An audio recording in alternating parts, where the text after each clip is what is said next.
Story number 1. Cold road. Colder rules. If it moves, it pays. If it stops, it costs. I keep the freight alive and my fear on a leash. Every mirror is a question. Every mile is an answer I don't want. There is no lane 5 on the map, but the radio said it anyway. Some lanes are drawn in asphalt. Others are carved in nerve. I roll out of the Omaha distribution yard with lettuce and strawberries riding a steel spine behind me. Produce? That won't wait for sunrise. Night runs aren't my favorite, but produce doesn't care about preferences, and the money's better when you keep rolling through the dark. I clock in, settle the cab, and nudge the rig through the gate. The lot falls away. An empty stage after the last scene. The CB is mostly quiet, except for the occasional weather update. Light fog pockets west of Lincoln, winds quartering out of the northwest, nothing I haven't handled 100 times. Once I settle into 8th gear on I-80, the rhythm kicks in. I reach for the mic. Breaker 1N, westbound produce wagon out of Omaha, headed to Denver. Anybody riding? But the silence still feels heavier at night, like the road itself is holding its breath. At a long reach where the land flattens, the radio opens and a voice steps through. Keep right, lane 5, no call sign, no mile marker, just that instruction, wrong as a third shoe. There is no lane 5 out here. I blink my markers twice. A question mark in amber. Nothing comes back, except the dark. I tap the camera that watches the trailer doors. No headlights. That's impossible. Either the followers masked every bulb or I'm staring at a tired mind that sketches monsters. I slowed 2 ticks to see if the shadow will close. It doesn't.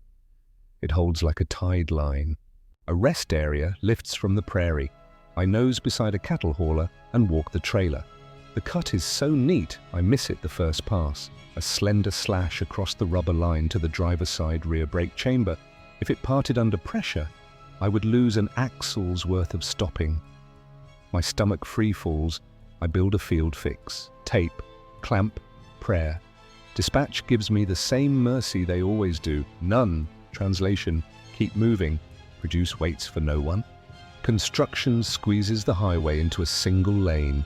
A flat-topped sleeper hangs on my quarter like it belongs there. Speed limit 55. The patch holds while I keep the line. 2 lanes open again. I slide right to offer a pass. Every bulb on the other rig erupts at once, a white wall that blanks my mirror. Then the lights die and the truck drops back as if pulled by an anchor. I push speed I don't want and aim for the scale house that turns danger into paperwork. Fog thickens to a curtain. I catch the red eyes of 2 grain hoppers and tuck in behind. The forward driver returns a cheery, "Bring it on! Produce, wagon road's yours." They're bobtailing. None of it computes. The cab over drifts up until our windows nearly share air. Its side glass blacked past legal.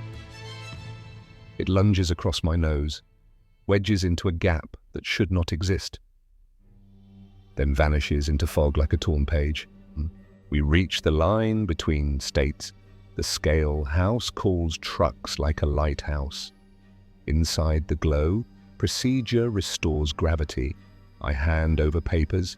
The officer frowns at the duct-taped brake hose. Temporary repair, I explain. Full fix, scheduled in Denver morning shift.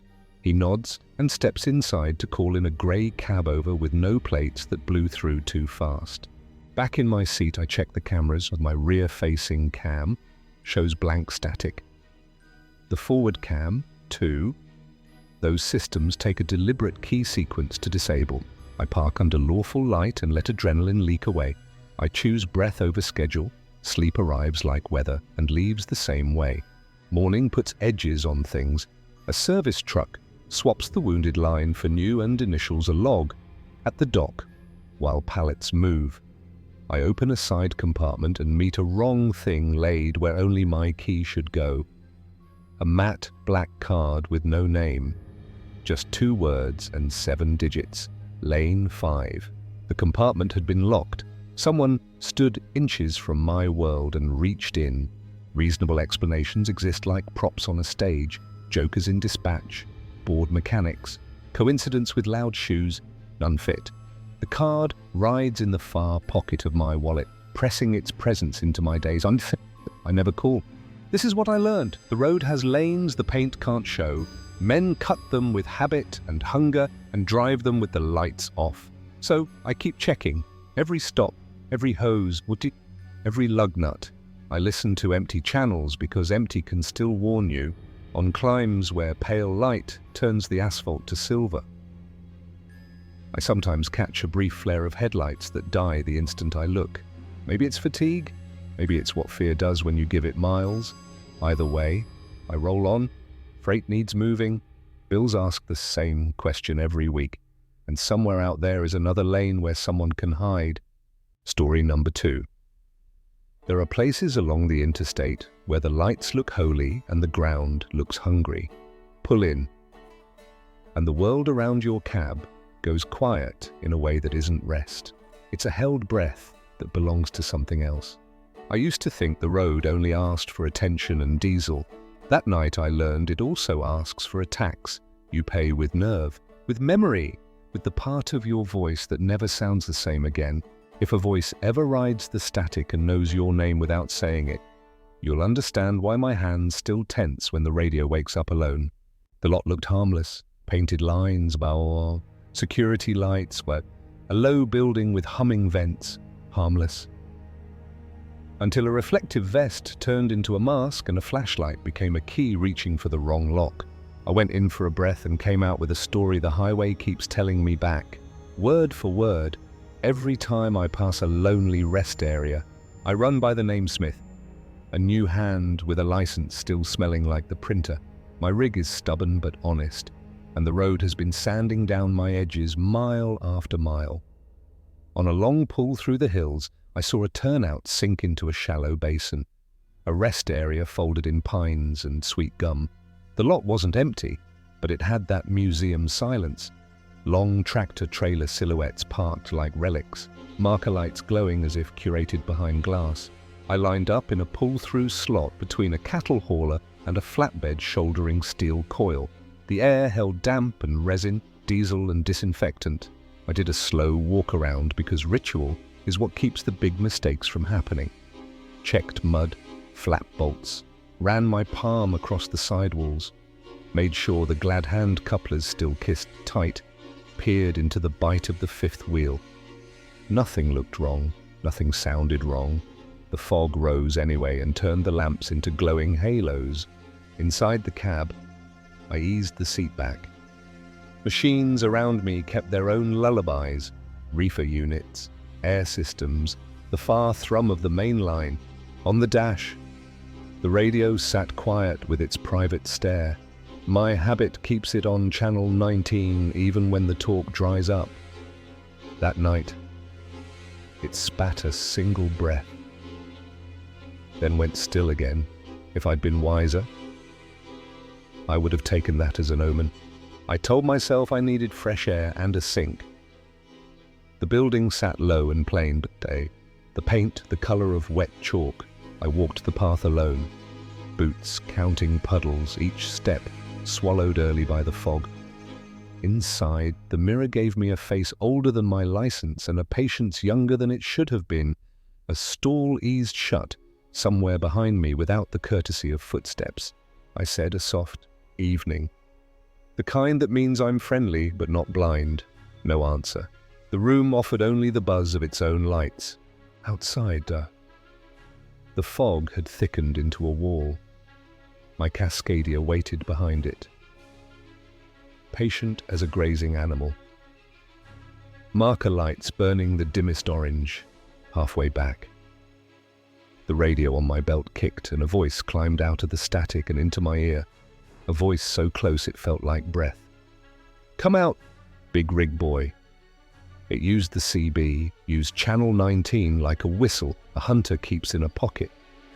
I turned, half expecting to find someone with a walkie-talkie, but the lot only exhaled steam from the cattle hauler's stack, and nothing that felt like a someone. I closed myself into the cab and locked the latches. The dome light died. I waited for reason to catch up to fear.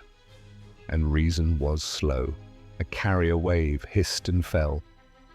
I put the mic in my hand and put it down again. If you shine a flashlight into mist, the light comes right back at you. It felt like that, like my own caution was blinding me. Then, the world in front of my hood changed shape. A figure stood, centered in the lane out, not signaling, not moving, just existing like a problem. Reflective vest, average height, flashlight at his side.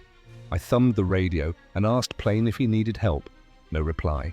He lifted the light and threw the beam at my glass, the kind of flare that erases your eyes for a moment and loans its sight to whoever's holding it. When my vision cleared, the figure was gone. That's how some people say hello, by taking away your sense and then asking you to decide whether to follow.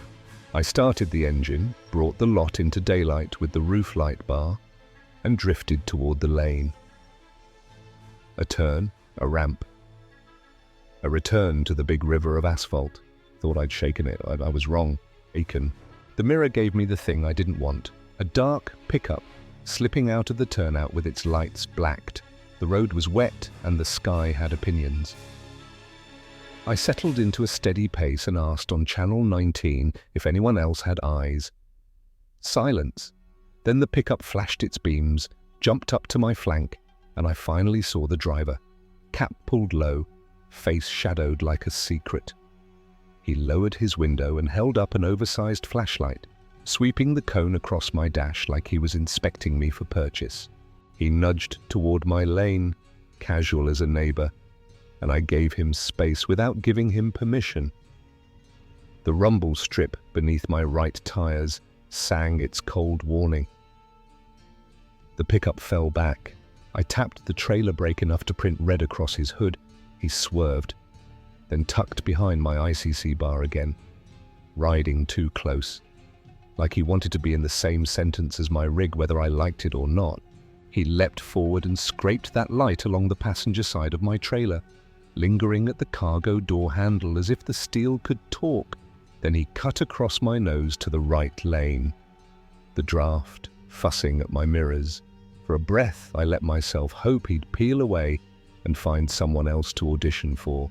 Then the roof erupted in red and blue, light bar on, no siren, a cheap imitation of law. It's amazing how relief can mislead. I asked the air for a unit number, promised to comply.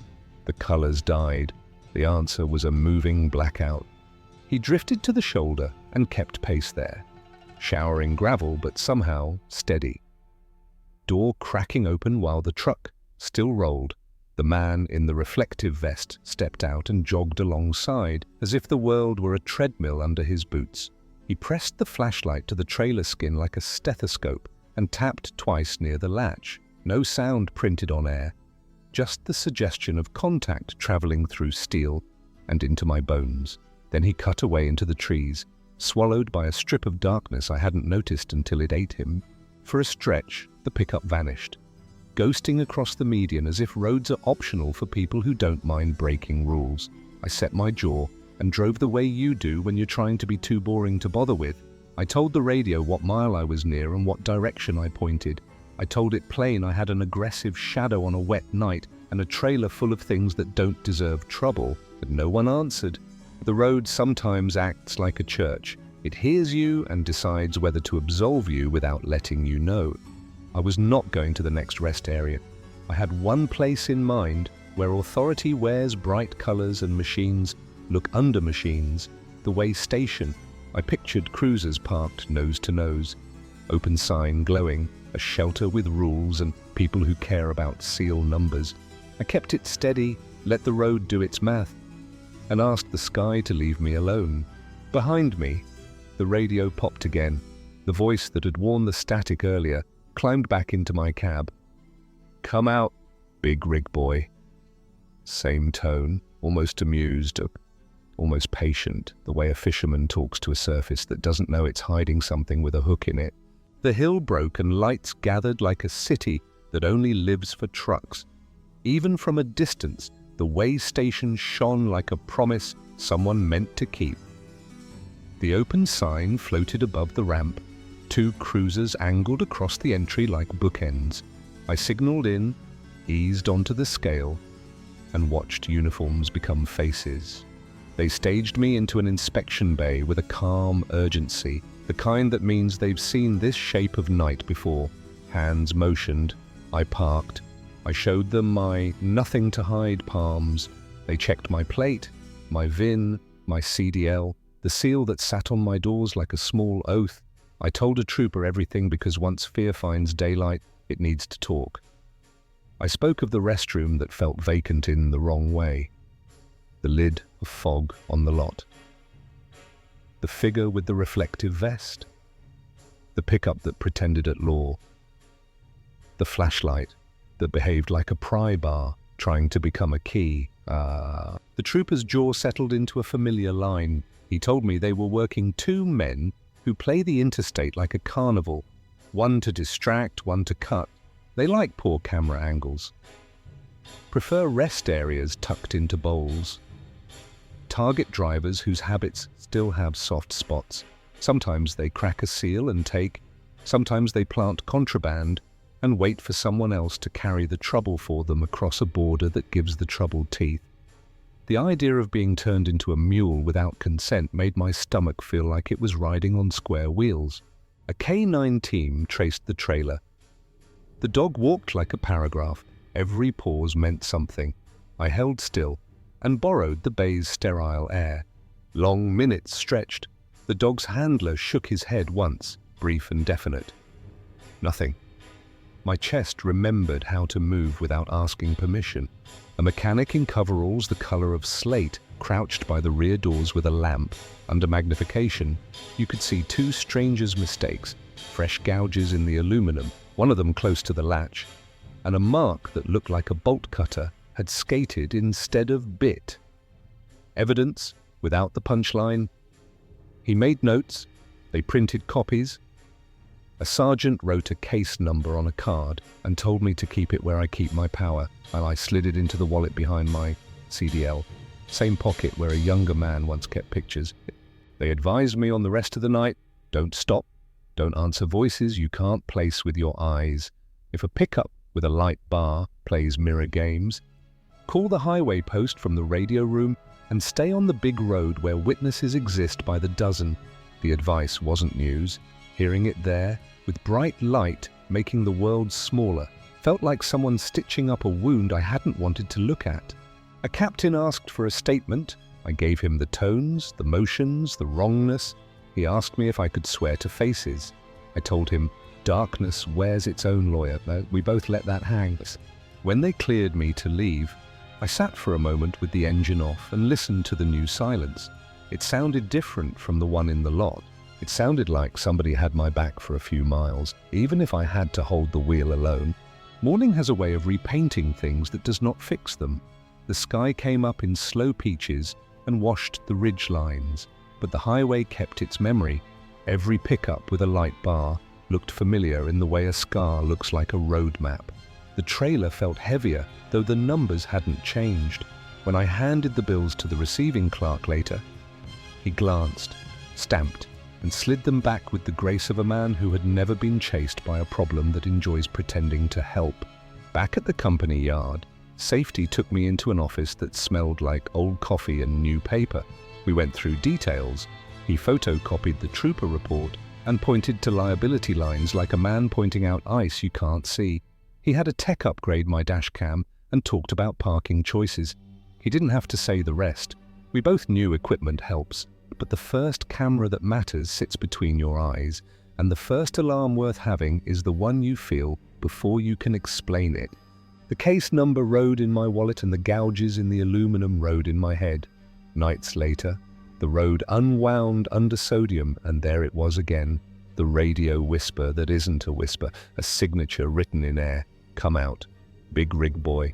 Sometimes it's a real driver with tired humor and a world-weary grin, and sometimes it's a memory in disguise. Either way, the grip of my hands changes a shade tighter, and I count the exits while promising myself I won't stop at the next bowl of trees with glowing halos for lights. Here's what I carry now, and maybe it'll serve you If you run long enough to meet the same tricks, the quiet places aren't always peaceful, the bright things aren't always helpful, and the people who want a piece of your rig will offer you signals first. Reflective vest, flashlight, channel 19, maybe an imitation light bar, and ask you to do the work of trusting them. You don't have to. You can leave. You can aim for a way station instead of a rest area.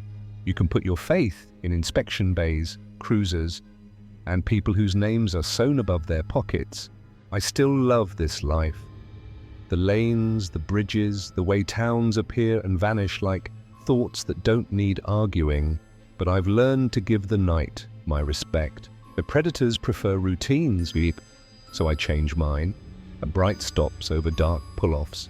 Georgia, Tennessee, Lexington, Atlanta, Chattanooga. The names blur, but the rules don't.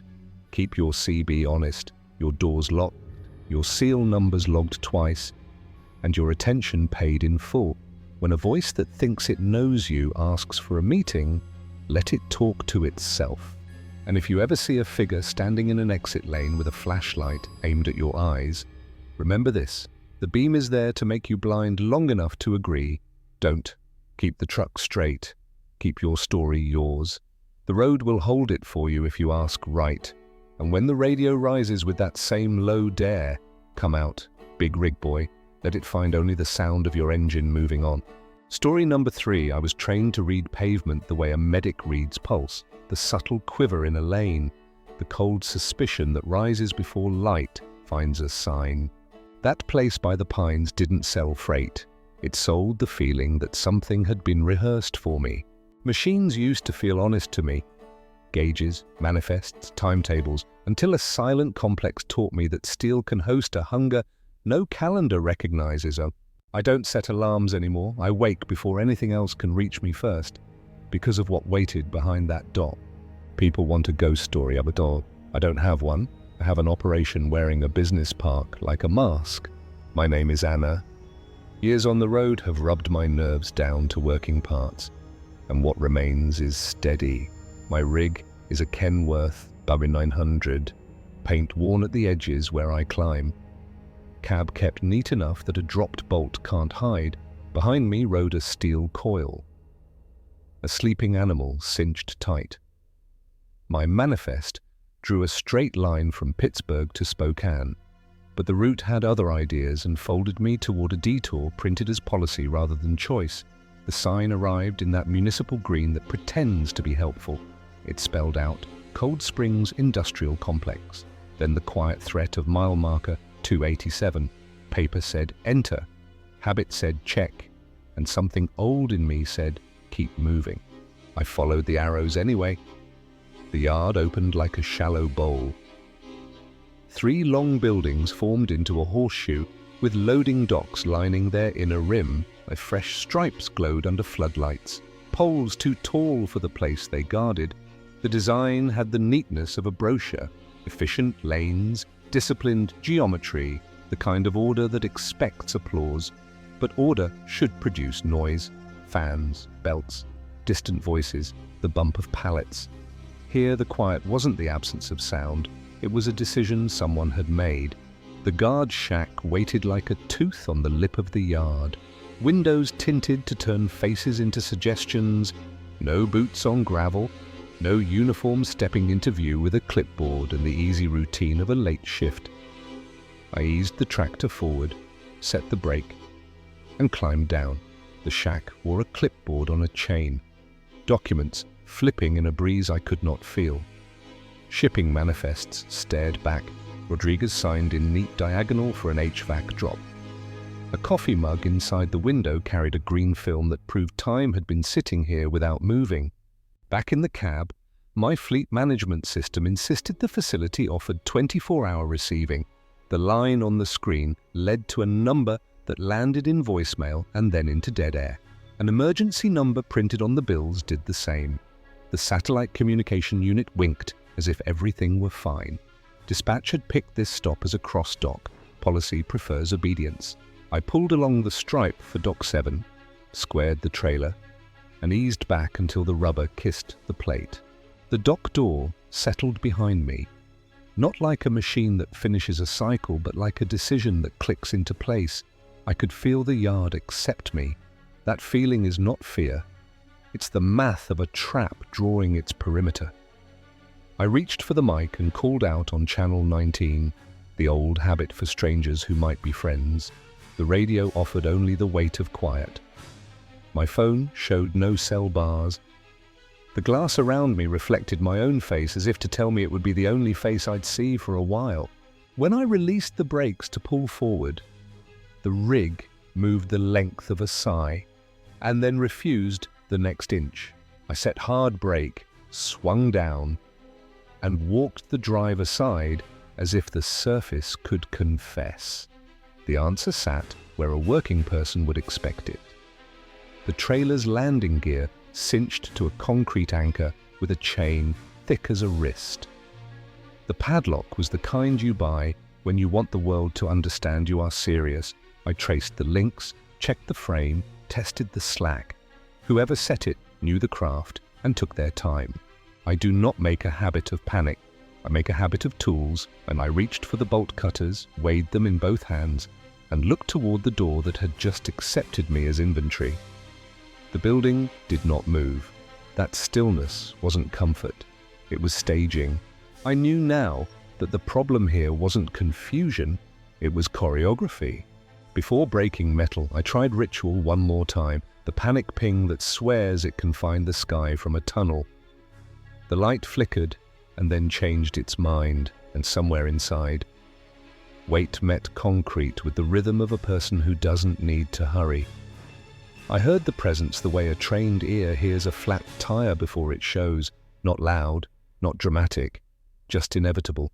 I pulled the tire iron, slid along the cab, and chose a line that gave me cover without surrendering sight. A shape paused behind the frosted panes of the dock, tall enough to seem taller still, carrying something I couldn't name. My voice tried official language, identification, scheduled delivery, request for access, but the building ate the words and the figure drifted away down an aisle without answering. The door stayed shut. The lesson was simple. I had been acknowledged, and that was enough. I set the jaws of the bolt cutters on the shackle. It fought like a thing that had trained to do only one job. I kept pressure the way a driver keeps a line in crosswinds, firm without drama. The lock surrendered before I did. The chain slumped off the leg. I did not jog. I moved with purpose the way a mechanic moves when a fire is in the electrical. Measured, direct, unforgiving, inside the building. Light woke in bars down a corridor, one rectangle after another, like a polite host showing a path into depth. Those rectangles revealed more than I wanted. Pallets waited in columns that made a cathedral of wood and plastic. In the rafters, overhead cranes hung like dormant thoughts. Fork trucks stood in staged poses. In a far corner, fabric and shape massed into a heap whose geometry would not admit the word clothing. The lights did not flicker. They presented. The warehouse raised the door then, and the yard inhaled. I didn't honor it. The truck answered the key as if grateful I had remembered who I was. I guided the trailer through a line I would never teach a rookie, turning sharper than a supervisor would like, because a supervisor was not here, and something else was. In my mirror. A figure framed itself in the open door, an outline in coveralls choosing to be still. No chase, no shout. Something worse than either, patience. At the gate, I kept my eyes where the road straightens a person out. The sign outside looked smaller on the way out, as if the act of leaving had taken something from it. I found a truck stop whose lights weren't trying to pretend to be day, parked in the brightest patch, and began the ritual of reporting. Voicemail. Again. Dead air again. A person in a headset insisting I was safe now and should get sleep. Sleep is a thing you earn. That night I had not earned it yet. The county returned my call later with a simple claim, according to their notes. The site was closed for renovation. A deputy, by the name of Martinez, spoke plainly, and did not try to sell comfort he didn't have. He asked whether I had read the address correctly. I recited it back to him, on paper. The yard did not exist in the way I had just met it. That mismatch has a taste. You learn it the way you learn the aftertaste of bad coolant. I delivered to another receiver where the dock held no plans for me, and sleep came like a respectable guest instead of an ambush. After rest, I chased answers that don't come over a call tree. The other phone on my dash carries lists, places I've learned to avoid. People who tell the truth, numbers that pick up when trouble needs a witness. I called drivers with more miles than patience. Most had never set brakes inside that yard. A few had. And each of the few used the same word I had used, wrong. Some called it equipment trouble, antennas that faltered within the property and recovered the moment they left, charge levels that drained like a leak and refilled where asphalt turned to county road. Some called it timing, the yard alive 3 nights out of a week and a museum the rest. Some called it a feeling, and then apologized for using that word, because we don't like to admit we still believe in senses our instruments can't grasp. I wrote what they said without correcting their grammar, and grammar is for rooms that don't trap you. Dispatch didn't love that I was chasing a pattern during work hours. The manager repeated policy, quoted scheduling, and pointed to GPS coordinates and confirmation emails, proof stacked like pallets in neat rows. Proof is a flexible word in logistics, after the script. He sighed, then quietly admitted other drivers had complained. A veteran named Thompson had refused to dock and earned a counseling note for insubordination to the. There's a line between caution and fear. People who don't go where we go like to pretend they can see that line from a desk. And I took lunch in a diner with a chalkboard menu and the confidence to misspell the same word every day. A deputy came in and nodded to the cook in a way that said they'd both been here too long to pretend. I mentioned the complex, like a weather report I didn't trust. He didn't flinch. He didn't lean in. He let the subject sit between us and then told me what the department could admit. Complaints with no attached case numbers. Shell companies buying and selling the land like a cup trick. Operators that didn't exist the next time paperwork knocked. He said some people think the yard is a cross-docking experiment that runs on a calendar nobody can subpoena. Others think it's human trafficking that has learned how to borrow the face of a legitimate shift. I didn't argue theories, translated them into procedure. Place that picks its nights and manages its visibility teaches you to audit your habits. It also teaches you to watch how you become part of your own trap. A driver alone. A cab that feels like a fortress until you count all the angles that glass gives away. The heap in the corner of that building kept the center of my chest cold. I didn't give it a name. Names make things permanent. What I did instead was write down every exit, every line of sight, every choke point between dock and daylight. Then I folded the paper and slid it behind my license. The hand that reaches for my ID will find that map before it finds my name. I did not return to that yard with freight behind me, but I did drive past more than once. Because knowing the road is how the road stays yours, I counted cameras and measured which way each lens leaned. I checked windows for depth, tinted glass that refused to reflect, office panes with blinds drawn, warehouse rectangles with nothing at all behind them. On one pass, a grey sedan waited where spectators wait. On another, twin vans idled with their logos peeled away and the adhesive still catching dust. Staging speaks even when no one talks. I wrote a private note for a handful of drivers I trust, not a manifesto, a memo. Avoid this stop unless you can bring a second driver and a second set of eyes. Study the guard shack before you cross the line that lets the yard decide what happens next. Keep your cab door cracked when you climb down, not because you're dramatic, but because an extra second can be the difference between an option and a regret. Don't rely on a phone. Carry a second radio with a different plan. If a warehouse looks like a stage, assume a stage manager stands just out of sight. at a receiver 2 towns away. The receiving manager asked why a coil had been late. I said the name of the complex and watched the room's temperature change. He said they had stopped scheduling that address because it could be open or closed without reference to any calendar anyone could produce. He blamed software. People who build software believe in the mercy of systems. Drivers believe in the behavior of places. I nodded and didn't argue. Agreement isn't always consent. Sometimes it's a boundary. Back at the yard, the manager told me the company was pulling that location from rotation. He didn't say because of you. He didn't need to. He also didn't say that a paper trail would bloom behind the scenes to justify a decision someone had made days before. Reality gets rewritten to make itself look planned. I thought about Thompson, about how refusal is a form of care, about how a counseling note can be a badge if you wear it right. Then I thought about drivers without seniority or savings, people who can't afford to say no to a load that looks ordinary on a dispatch screen. I let the road peel miles out of me and replace them with the kind of patience you learn only by staying awake without punishing yourself for it. I don't romanticize danger. I romanticize a job done clean. If a place won't let me do it clean, I take my hands and my rig somewhere that will. The world is big enough. Trouble doesn't need my company. If you're searching for a jump scare in what I'm telling you, you'll be disappointed. The fear that matters out here isn't loud. It's patient. It sits in a parking lot and adds up your habits. It watches you trust a sign more than a feeling.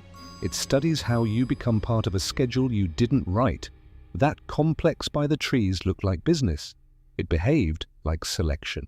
I keep driving because motion is how I stay useful. I still carry the card Martinez handed me. It lives behind my license with the little map I drew. The list on my phone keeps growing. Names of lots that blink in and out of existence. Operators that change. Contractors who use new phones like new masks. I don't trade these notes like gossip. People are not stories to swap. They are futures to deliver intact. When I teach a rookie how to back into a narrow berth, I also teach them how to read a yard before the yard reads them. Use your mirrors. Yes. Use your neck. Use your history. I adjusted my rules. I stop short of the guard shack and study angles before wheels cross lines. I don't let anyone position me where I can't see the warehouse mouth. I measure whether forklifts look like they've been working or like someone arranged them to be plausible. I study pallets to learn whether they're waiting for freight or hiding the evidence that freight once had a different shape. I track nights that feel thin and mornings that return my breath in one piece. And when I pass mile marker 287 now, I keep my hands still and let my eyes flick once. A sign is just a sign. A yard is just asphalt. A building is just walls, that's what I tell myself. And then I remember the clipboard, the voicemail, the dead air, the chain, the padlock, the bolt cutters, and the way the door rose like a curtain in a show I hadn't agreed to watch. Believe me or don't. Call it a computer glitch, a cross-docking error, a file that got out of date, and explain it with comfort if you need to. I'm not asking you to be brave, I'm asking you to decide how you'll act when a place smiles at you with its lights and tells you it's open for business. As for me, I will not go back there. I will share what I saw with those who need it. I will keep my rig clean and my timing honest, not because the world is safe, but because I refuse to help it pretend it is. If a driver calls and asks me whether to take a load to that complex, I won't repeat the story. I'll give directions to another receiver, and I'll stay on the line long enough to hear them arrive. And if you should ever roll past a tidy horseshoe of buildings where the lights are bright but the air does not move, remember this: some places collect darkness the way others collect dust. They don't need a ghost to do it. They only need a schedule you can't see. Story number 4. I drive the quiet hours when highway lines look like sutures holding the night together, and the cab becomes a confession booth that never asks questions. I trust engines, torque, and brake pressures more than forecasts or promises, because steel does not lie when it groans under load. I have seen men vanish into white horizons and cities appear like mirages. I know how quickly direction turns into doubt. So, when the tapping began inside the tanker, the rhythm of intelligence, the pulse of intention, I believed it the way I believe in gravity, and I learned the hard way that some signals do not stop just because the sender is gone. They keep crossing the air like debts that outlive their debtors. My name rides on the doors of a blue tractor with a high roof and a temperament as steady as a metronome. I move America's bones for a living, crated assemblies, machined rotors, boxes that smell faintly of oil and possible futures. I'd left Detroit with the trailer, humming like a sealed vault, and pointed my nose toward Denver, tracing the old artery that slices the mountains. Interstate 70 West. Forecasts argued over wind speed and visibility, but I've lived long enough to know weather and war share the same talent for improvisation. The grade rose and the world narrowed, mountains pressed in like bookends, and the road between them turned to a ribbon of pale concrete stitched with iron anchors. The air grew thinner, colder, cleaner, hard on the lungs, easy on the conscience. By the time the long climb funneled me toward the Eisenhower Tunnel, the sky had traded its stars for a lid of stone-colored cloud. Snow began not as a storm, but as a suggestion, the first flakes evaporating on the windshield's warmth. More decoration than danger. Convoy instinct returned without permission. I checked mirrors the way I used to scan ridgelines. A refrigerated unit steadied the pace ahead. The driver, cautious, professional. Another rig kept distance behind. No swagger, no tailgating, just clean intervals. The courtesy of a person who understands momentum is a kind of faith. Ridges flashed and fell away. The wind worked on the canyon walls, but all, finding flutes and cuts where it could sing its cold song. And the tractor answered with a low, even note. The highway tilted, twisted, and settled again. And with each mile, I shed a layer of city life. Dispatch had opinions about arrival windows. The law of physics and mountain miles had others. I favored the latter. A deeper band of cloud unclenched over the ridges and spilled a slantwise snowfall that chased sideways across the beams. The traction control nudged when it needed to. Quiet adjustments, measured in halves and fractions. I felt the trailer's mass like a sleeping animal, heavy, familiar, obedient, as long as I respected its nature. The advisory signs blinked amber, a bureaucrat's heartbeat in the storm. I trusted the color more than the words. Around a bend, the world opened briefly. A long breath of road coasting beside black water that mirrored nothing. Then the grade steepened again, funneled toward cliffs where the shoulders abandoned you. A chatter of voices rose on the radio. Reports from up ahead called it rough but passable through Glenwood Canyon. And while the phrase sounded diplomatic, it meant what it always means: keep it upright, keep it smooth, and do not let your nerves write checks your axles cannot cash. I kept my pace conservative, the mirrors silvered with crystals and cleared again under the wiper's work. Somewhere behind the glass of the dashboard, numbers recalculated the climb. Whispering temperature drops and barometric shifts, I adjusted without thinking. Lower gear, longer follow, more space for decisions to live. The road threaded its needle through rock older than any map. I tasted the metallic thinness of high elevation and thought about the nights when we took mountain passes under blackout conditions overseas. The way you learn to feel terrain as if the steering wheel connected straight to your bones. The first red flag came like a stage cue. The driver in front of me lit his flashers. Not panic, professional courtesy. The surface glazed under the snow's insistence. And the rig's weight hunted for a purchase it no longer trusted. The traction system ticked its math. The trailer drifted a fraction and then came back obediently. The way a trained dog heals when your tone drops. I matched the flash and shortened my breathing, narrowing my body into a tool. At a wide shoulder, the storm unveiled a chain-up area, its sign half-armored in rhyme. The asphalt crowded by jackknife trailers and slumped sedans, A cruiser sat askew, its light bar cycling a tired warning. No officer in sight. That absence said plenty. Triage was elsewhere. The traffic crawled like a patient headed to surgery. I considered pulling in, considered again, and kept the rig moving. Momentum is forgiveness in weather like this, and stopping can be a promise you cannot keep. I wanted a truck stop, hot coffee, and a strong roof, but the terrain had other plans. The next bend unwrapped a median broad as a riverbed. Its grasses buried, its guardrails feathered with ice. That's where I saw it. The tanker laid on its side. An aluminum whale beached in the snow. Headlights washed across the cylinder's fluted skin, and the reflective tape returned a dull, surgical light. There were no cones, no flares, no humans, just absence. Training is a switch you can flip even when you wish you couldn't. I set the tractor firm against the shoulder, kept the hazards hammering their silent logic, and stepped into air that felt like powdered glass. The cold had a clean morality to it, no pretense, only terms. I took a light, a radio, and the part of myself that could divide fear into tasks. The snow took my boot prints and signed them over to the wind, 30, 40 paces.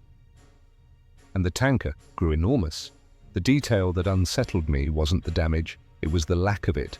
No torn earth, no scrape scars, no field of debris, just a heavy thing reclining where heavy things do not choose to lie. I brushed the placards with a glove and found the shape I needed under the ice. Hazmat. Classification numbers slept beneath a film of frost that translated to one word: flammable. I did not like the way the wind curled at the seams of the manway on top, as if air were testing the lock with a thief's patience. Then the sound began. It wasn't loud. Volume is never the point. It came as a measured impact from inside the hollow body, spaced cleanly, insisting.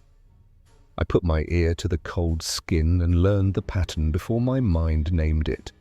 SOS in Morse code. My hand moved before thought, keying the emergency frequency, giving location, describing the vessel, stating the possibility no one wants to say out loud. Static offered me no kindness. Satellites the brochures swear by kept their distance. I don't spend long on choices when the stakes are simple. There was a ladder of possibilities up top, a man hatch with a dog latch mechanism. An outlet below that begged for tools and time I didn't have, but I went for the hatch. I went for the human chance. I returned to the tractor for what I could carry that wasn't made for this but would try anyway. A tow strap, a tire iron, a case of emergency flares that the manuals frame as visibility aids but heat metal as well as they stain snow. I belted the strap around a fitting on the tanker and took it like a rope up the rounded flank. The ice announced itself without words. My boots argued and lost. Gravity wrote its citation. I tried again. The third attempt ended in a sheet of powder that felt like flour over marble. The fourth ended where I needed it to, at the rim of the hatch, breath burning, hands confident, because they had no choice. The dog latch refused. Corrosion or ice, I couldn't tell which demon owned it and didn't care which I had to exercise.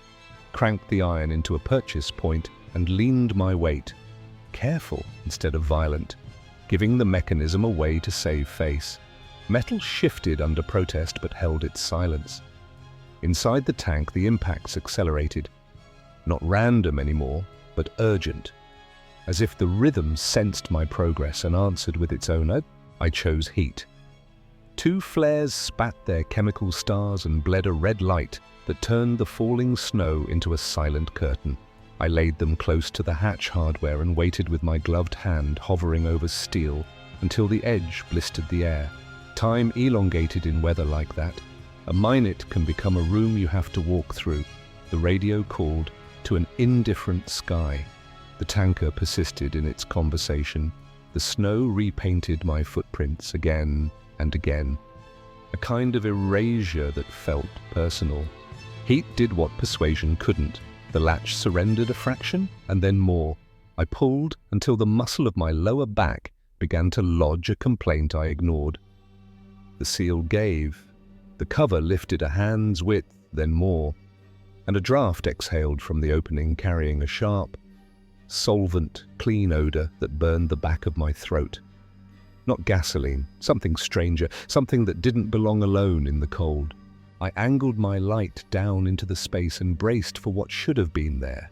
Fluid, baffles, an inner geometry complex enough to mislead the eye. Instead, I found emptiness. Dry aluminum glittered in the beam like the inside of a surgical tray. The smell clung to the air with no visible source to justify its persistence. The impacts ceased the instant the opening widened, as if attention had left the speaker. Logic and instinct shook hands awkwardly. Empty volume cannot make a plea for help. Empty volume doesn't learn a distress pattern used across oceans. Yet my ear remembered each interval. I panned the light again, slower, starting at the rim and swinging through the arc with an inspector's patience. No handholds, no platforms, no evidence of anything that breathes. I called down anyway, because I know the human brain will apologize forever for the question it didn't ask when it had the chance. My words made a tidy echo and nothing more. Headlights fell across the scene, a slant of white that turned the tanker's skin to paper. A cruiser slid in behind my tractor, the tires taking the shoulder with a veteran's caution. The door opened and a figure in a winter uniform moved with the economy of someone who has learned exactly how much motion the cold deserves. The badge made the introduction for her. Colorado State Patrol. "Driver," she said, practical as a checklist, eyes already cataloguing. "Talk me through what you've got." I pointed to the open hatch, named the smell, described the signal. She listened without a single theatrical eyebrow, and then climbed to the rim herself. Light in one hand, the other hand steadying on the slick metal. She looked as long as due diligence requires. When she came down, her mouth wore the expression of a person caught between probability and respect. "Empty tanks talk in cold," she said. "Expansion, contraction, the metals settling into their own version of conversation. Sometimes you hear patterns you already know." Her gaze slid toward the snow-smothered signboards, toward the hills where wind made instruments of fissures and trees tore. "Happens more than you'd think."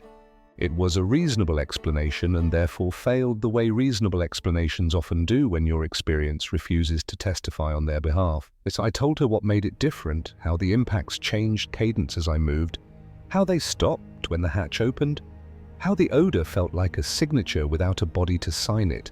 She didn't argue. She looked at the weather and made the call that mattered. "Roads closing ahead. You've got hazardous conditions in both directions past the next town. I can get you turned and staged. Glenwood Springs has a truck stop with room if you go now. Orders sound kinder when they fit your instincts." I sealed the hatch. The cuffs of my gloves smelled like a lab. The flares burned out, their stubs cooling in little bowls of melted snow that froze again while we watched. I recovered the strap and iron, stowed the radio, and climbed back into the cab. The cruiser pulled out first, shepherding me through a tight turn across a skim of ice that the tires handled with the grace of good weight. On the way down the grade, the tanker vanished behind rock and swirling white. For a flutter of seconds, a slant of my headlight made it look as if the aluminum bulged inward, the way a skin dimples under pressure from behind. The image left quickly, a trick of angle or intention. The tires held. The dash wore its calm expressions. I let the tractor tell me the things I could trust. Engine temperature, air brake pressure, voltage, torque, numbers I have always believed in. The truck stop took us in, rows of rigs idling with the patience of cathedral pillars. The diner was bright and smelled like coffee, disinfectant, and the kind of cinnamon that tastes like memory. Folks talked in the way people talk when the storm becomes an event rather than a threat. Tracing routes on napkins, counting lost hours like coins. Swapping near misses with the soft bravado caution allows. I kept my story to myself. Some things travel badly from one world to another. I checked weather and closures. I called dispatch and logged the stop in a sentence shaped for the file. Investigated roadside asset. Confirmed no immediate leak. Notified authorities. Official words made a clean rug to push all doubt beneath. Then I tried for sleep. The bunk welcomed me like a promise and delivered like a compromise. Every time my mind drifted. The rhythm found me again. Not sound now, but memory, pacing the same cadence across the floors of the skull. I have known fear that screams and fear that whispers. This fear did neither. It simply waited. When the sky finally cleared, the road wore a morning after look, the kind of glitter that pretends nothing happened. The quiet that follows a successful surgery. I took the grade with steady feet and made Denver with the healthy kind of late only weather can explain. The consignee signed with a shrug and a smile and told me about a snowblower that wouldn't start. Most men believe in the mechanical failures they can see. They are less prepared for the ones that are invisible. The return route weeks later felt like a new chapter printed on old paper. I shifted freight, electronics this time, the boxes obedient and anonymous, and my hands made the motions they always make. Pre-trip, brake test, mirrors, coupling check, talk of wheel nuts with a practiced eye. And because I am human, I swore not to slow past the median where the tanker had rested. I swore not to look. I swore to treat the whole event like a minor note in a long song with too many verses to count. Oaths like that are built to fail. I knew the site before the mile marker did the courtesy of introducing it. The snow at the center had been combed by graders and wind. Scorch marks, faint as old bruises, remained where my flares had burned, a temporary circle in the white. The tanker was gone, handled by environmental contractors who take messes away and send invoices that read like absolution. I eased off the throttle, not because I wanted to, but because something in me demanded the acknowledgement of a grave. The radio was alive with the usual weather chat, road gossip, a debate about fuel tire chains versus auto socks. Underneath it ran the low orchestra of other vehicles, a hymn of pistons and timing, and the thin music of air-cutting fenders. That's when the rhythm surfaced again. Not in the ears this time, not exactly. More like a felt thing, a pressure that stepped off the distance between moments. My foot remained steady. The tractor did not deviate. There was no sound I could point to, nothing I could have recorded, just the return of that cadence. 3 short, 3 long, 3 short, like a theorem writing itself on a board no hand could reach. It would be easy to fill the gap with superstition. It would be fashionable to empty it with science. I've chosen a third option most days, the discipline of the unanswered question. The mountains taught me that. So did the desert. So did the water that sometimes runs beneath the road you thought sat on solid ground. I drove the remaining miles with a mind like a steady lens and parked under a sky that tried to convince me it had only ever been blue. At a repair bay, I asked a mechanic about odd noises in extreme cold, how aluminum speaks when temperature flexes its vocabulary, how a vapor cloud can create brief optics, how empty space inside containers develops a temper.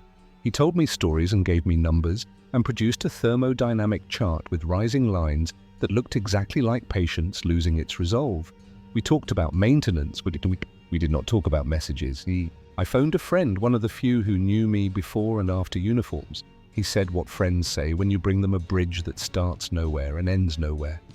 You were tired, brother. Then, because he respects ghosts in whatever form they take. He asked for details. I gave him the shape, but not the face. He listened and then changed the subject to a new fishing rod. The way you do when you've walked the edge of a subject far enough to see the drop. Back on the road, the night's second act came on quietly. I took the engine's hum as a metronome and set my breathing to it. The trailer rode like a promise kept. Out past the beams, rock, pine, ice, all of it older and calmer than our human names. I wanted to be done wondering, Wonder is costly when you owe miles. The pattern didn't return that run, not as force or echo, but the space it once occupied inside me didn't collapse. It became a room I could enter without invitation. It became a mezzanine overlooking the mind's main floor. I sensed I would see it again, not because I wanted to, but because some stories refuse to remain single incidents. They become systems. The next time it did, I wasn't in the mountains. I was under fluorescent lights at a distribution center, where the floor's polish tried to outshine the efficiency charts taped to the walls. A tanker rolled past the open dock doors. This one upright. This one painted with a company logo shaped to suggest competence. The sound inside me lined up with the vision of it so quickly that my hands clenched without my consent. 3 short. 3 long. 3 short. I knew it wasn't real. I knew it was as real as memory. Both statements can be true at once if you're honest. A handler asked whether I was okay. I told him I was thinking about maintenance intervals for stability control systems. He nodded, grateful for an answer he could respect. I walked back to the tractor and sat with the engine off. Cabin cooling, quiet, expanding like fog. Then I started the truck and went back to work. Because that is what life asks, and most days it is not a cruel ask. On my next mountain crossing, I passed the place again at dusk. It had the decency to look like any other median. Scrub, snow, rock. I spoke a small sentence under my breath addressed to no one and everyone. Then I drove on into a clean, dark cut by headlight beams that found the road and kept it in view. I've never made a religion out of the past. Memory is a tool, and tools exist to be handled correctly. Still, the brain does what it wants in unsupervised hours, and mine built a theatre seat for a faceless passenger. I began to notice the world's other patterns, how power lines sang in crosswinds, how steel bridges told their weather in a low drone, how roadside signs vibrated a private alphabet in the wash of fast-moving air. Once you start listening for intention, the inanimate offers peculiar hospitality, said. I went looking for the trooper who had met me by the median spa. State offices are mazes built from silence and carpet. I gave the desk sergeant a tidy version of my question and got a phone number. The trooper answered on the second ring. We spoke like 2 professionals, whose overlap was an hour and a hatch. She told me the tanker had been taken without incident, permit finalized, salvage clean, no residue warranting reportable alarm. The paper believed in itself, she said, and so did she. What about strange acoustics, I asked. Any reports of that out there?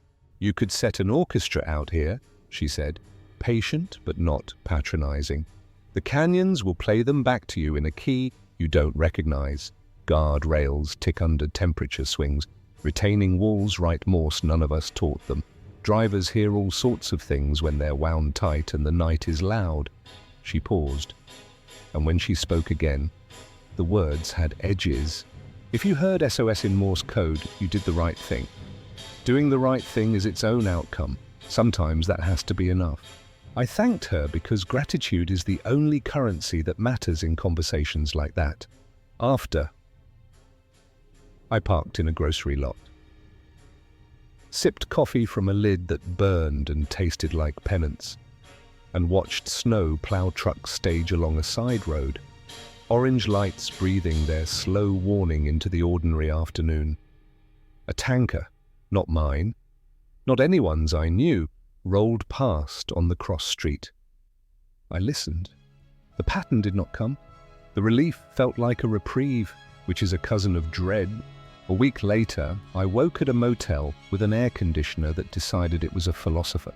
It changed modes when I wasn't looking, taught me new names for temperature, and settled on a rattle that tried to imitate language, in the murk between sleep and not sleep.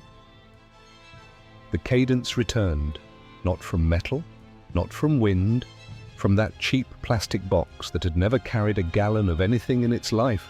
I shut it off, and the room held the pattern for an extra half second, like a tuning fork refusing to admit the hammer had gone away. I dressed. I walked the parking lot. Trucks stacked like chapters of the same book dotted the edges. Drivers kept their own hours under their own rules. The mountains sat beyond the buildings pretending they were paintings. I breathed the out-of-season cold that helps you stand straighter. If this was about exhaustion, it should have ended the moment I saw the same sky as everyone else. If this was about physics, it should have been satisfied with having taught me the lesson. It was about neither. It was about a debt. On the next climb, I stopped at a pull-out with a view you'd pay money for if you were on vacation. I turned everything off and let the silence own the cab. I thought about the person the signal was for, if there ever was one. A worker locked in by accident. A smuggler. A kid. A nobody. A somebody. A ghost built by sympathetic ears and a will to find meaning where there might not be any. I thought about the need to be found and how it attaches itself to places after the bodies have moved on. The wind wrote a sentence on the hood and removed it before I could read it. A pair of cars hissed past, light and sure-footed. The mountains made their big quiet. I searched my life for other echoes I had ignored. The call you return too late. The favor you dismiss because you're busy. The message that arrives while your phone sleeps. A person could live clean and still drown in missed signals. I started the engine because at some point, contemplation becomes indulgence. The Volvo answered with the dependable confidence I choose to admire. There's dignity in machines that have nothing to prove. I rejoined traffic and kept my truck between the lines, which is more art than folks give it credit for when wind bites and lanes vanish under frost. The weather tried once more to audition for disaster and didn't get the part. The road delivered me where roads tend to another job, another handshake, another set of doors with a buzzer that made me miss human voices. That night, parked under a sodium lamp that gave everything the color of old paper, I wrote a letter I won't send. It begins with the word whoever. Because the intended recipient has no name. It ends with, I heard you. In between, I described the feel of aluminum at Arctic cold, the smell that had no business living in an empty tank. The way my hands looked rhymed with ice, while my head kept its own weather. I put the letter in the dashboard where I keep maps out of habit, and left it there to age like a bottle nobody opens. When the rhythm comes now, I do not tense. I let it pass through as if I were a telephone pole, and it were a wire humming with a civilization I cannot see. There are worse burdens than being a relay. A dispatcher once told me the secret to surviving this job is ritual. I've built mine with care. Before dawn, black coffee, walk around inspection, hand on each tire to take the temperature of the night. Mid-morning, radio check, rolling stretch. The kind of food that doesn't crumble into your lap while you take the steep curve beyond the next viaduct. Afternoon, energy conservation. Let gravity pay a share when it wants to. Keep a slight reserve for surprises. Night. Introspection by instrument panel. The cab a chapel with gauges for stained glass. I added one more ritual after the tanker. The reminder that I am not owed answers. Still, I keep a kit within easy reach now. Extra tire iron, spare straps, insulated gloves treated with a waterproofing that smells like a memory of linseed. The kit is not a shield against the supernatural. It is a promise to the living. If metal speaks again in that language of need, I will answer faster. Another crossing brought rain that turned to needles and then to flour. The lanes ahead lit with red beads as drivers measured their courage and found it adequate but not reckless. A sign warned of avalanches as if they were trucks you could yield to. I moved at the speed of judgment, which is slower than pride but quicker than fear, on a straightaway that pretended to be simple. A car with temporary plates tried to pass and learned why caution pays dividends. The driver recovered. We all exhaled. The radio went quiet in that way people do when they have touched a lesson and don't want to bruise it. At the crest of a long, shallow climb, the median opened again like a stage. For a quarter mile, the snow lay smoother, as if some careful hand had pressed it flat. I saw no sign of the old incident, no scar that hadn't faded, But the imagination is an archaeologist. It digs and finds foundations where there might be only rocks, arranged by chance. I let the notion come and go. Then something new. A crow rode a crosswind at the level of my mirrors and looked in like a critic considering a performance. It held my gaze as long as it liked and then left. Unsatisfied or at peace, I couldn't tell. Later, a way station waved me through with a green that felt like mercy. Past that, an overpass. The concrete undersides patterned with salt and time. I thought about the median, the westbound lanes and the eastbound lanes, and the narrow congregation of decisions that keeps two rivers of intent from mixing. I thought about the old manhatch, the way the seal had finally loosened, the way the odor had made a claim on the air without submitting evidence. If faith is the belief in things unseen, then doubt is the belief that seeing wouldn't help. I slept that night at a park and ride where snowplows parked like bright beetles. The next morning brought a call from a number I didn't recognize, but it sounded it was the trooper again, but her voice exactly as practical as before. She'd been thinking, she said, about my question. The piece of it that didn't fit inside the reports. She had a story. Years earlier, a team had pulled a family from a flooded sedan. The water never explained itself. It didn't care to. For months after, she swore she heard drifting songs near culverts when the wind came from a certain angle. It had eventually stopped, or maybe she had stopped being the kind of person who listens for it. Maybe your head's protecting you, she said, by pretending the universe is consistent. And maybe yours is protecting you by pretending it's not, I said. Gentle. We left it there, two professionals, two different shields. Same winter. For a while the rhythm abandoned me. I did not miss it. Yet absence can be its own report. I found myself seeking positions on ramps that would maximize sightlines into medians.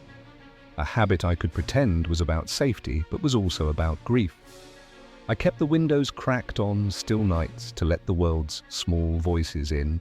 Once, at a rest area where natives carved jewelry and sold it on folding tables, I thought I heard that cadence in the percussion of boots on tile. It was only footsteps. It was almost enough. One last scene, because life has a flair for theatre when you're trying to be practical, at a fuel island. A driver told me his uncle had died in a rollover years back. Wrong speed, wrong curve, bad day. They recovered the rig by cutting into the tank for months after. My new acquaintance said. His aunt claimed the radiators in their house ticked with particular insistence after midnight.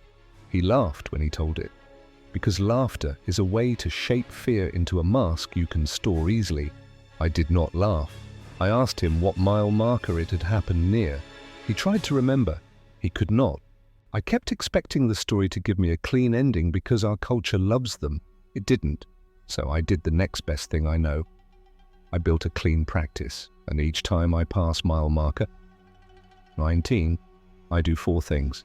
First, I check my mirrors. The past must never overfill the present. Second, I check my spacing.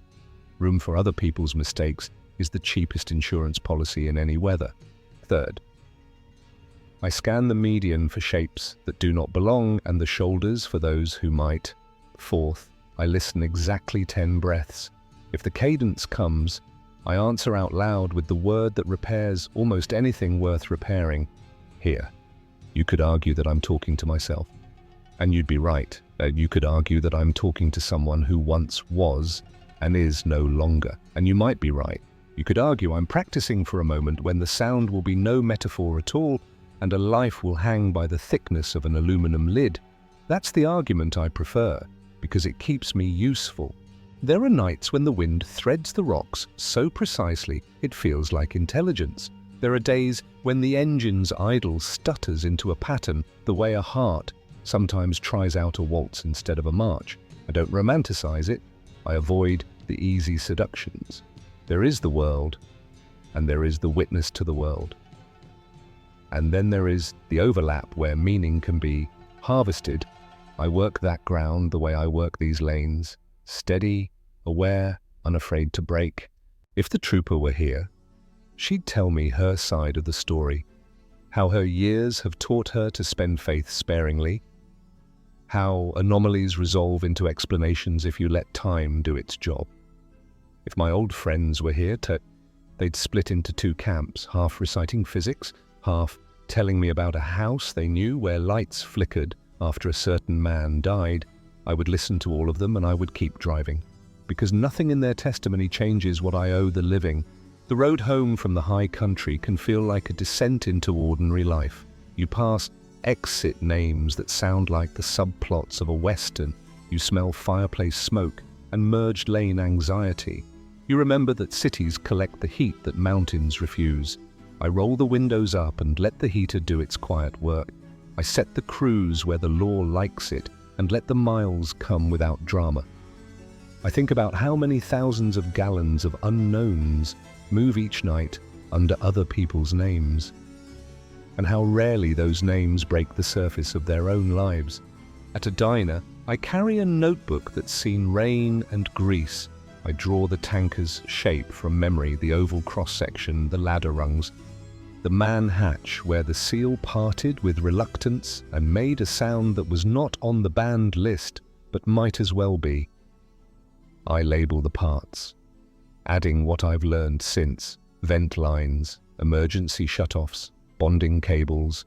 Knowledge is ballast. It helps keep the trailer behind the tractor when crosswinds try to write other stories on your route.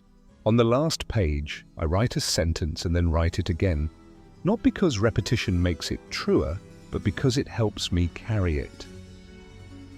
Glenwood Canyon keeps its echoes. The mountains keep theirs. We keep ours. I underline nothing. I sign nothing. I close the book and pay with cash because paper money touches more lives than cards do. Driving out of the lot, I pass a flatbed loaded with pipe.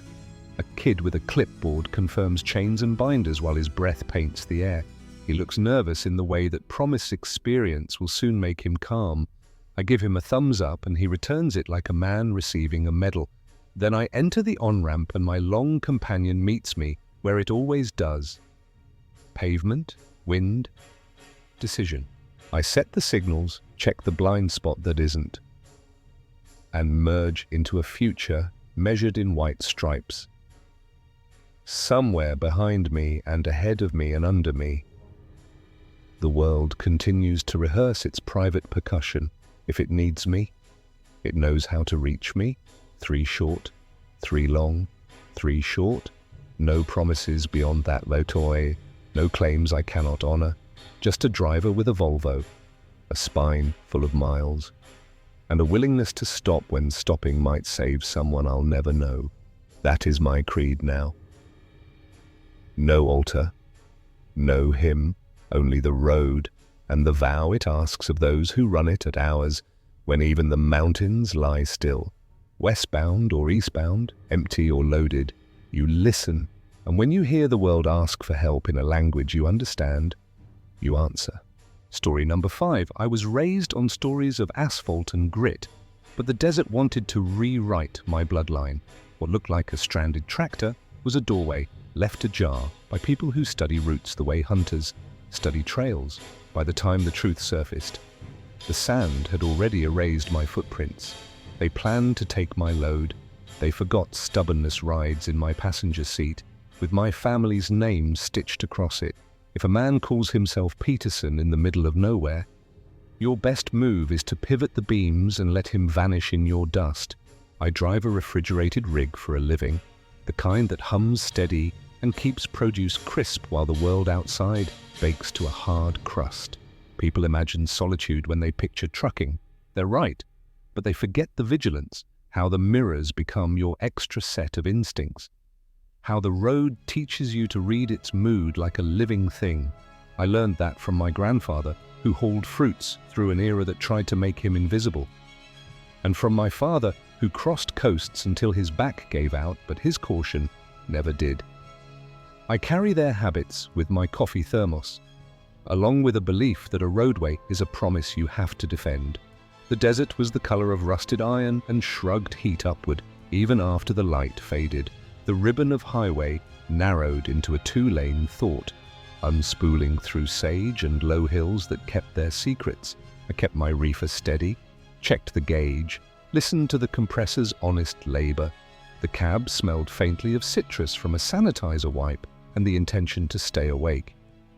Every few minutes I tapped the wheel in a rhythm I didn't recognize, not music, just a way to remind myself I was steering something perishable through a place that doesn't forgive mistakes.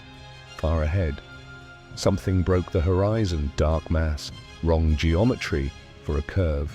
I eased down, let the engine hold me, set hazards, and rolled to a patient stop. The thing that blocked both lanes was a day cab pulling a flatbed of steel, locked across the asphalt like a gate that forgot its owner.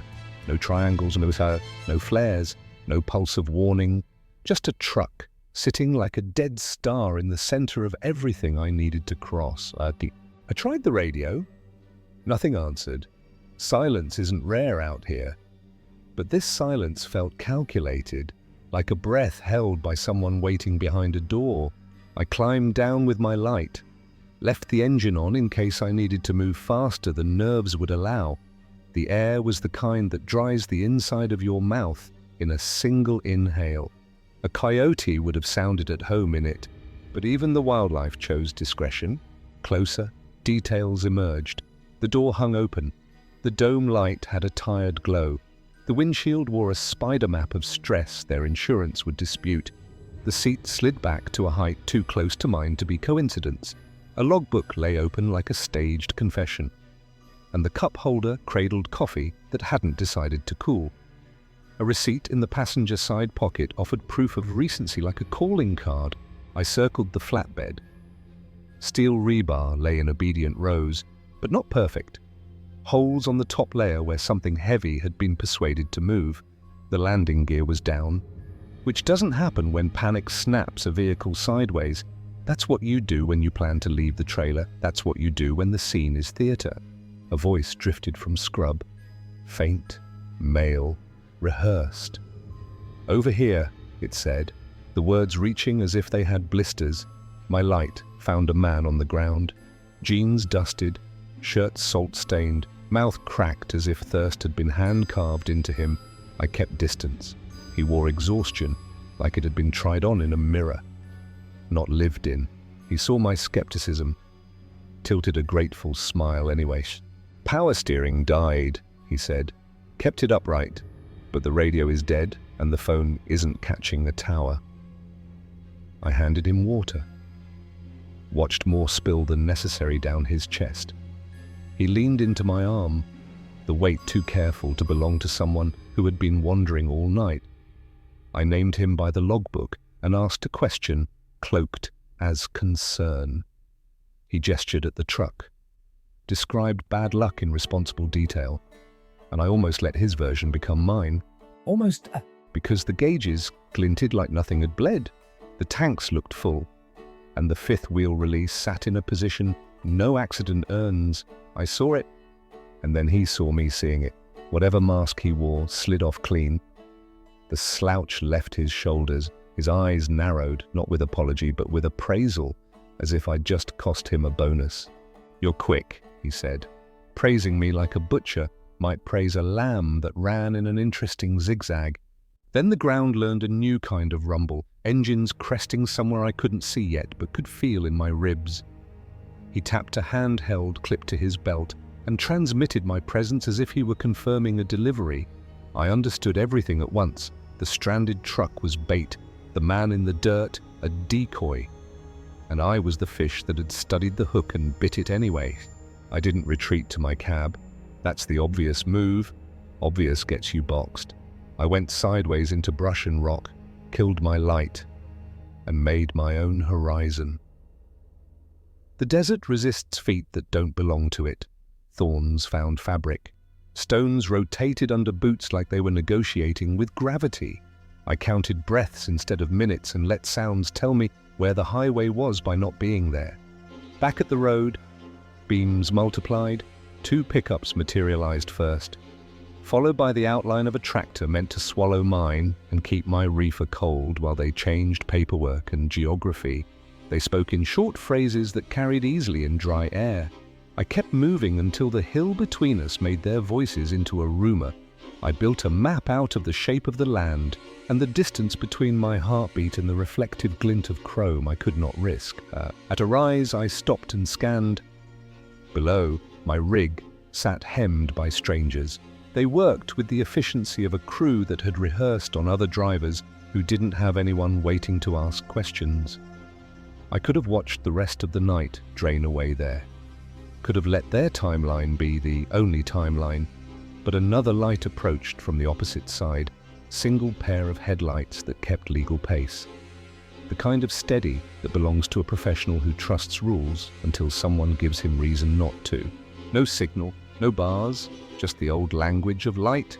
I cupped my phone's LED, pinched it to a human-made ember, and sent a message older than cell towers across a stadium of darkness.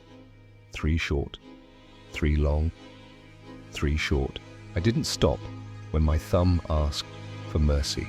The oncoming truck slowed, then settled to a deliberate idle beyond a bend. I heard the patient purr of a big diesel and felt the kind of relief you only feel in a place that can drink a person without leaving a stain.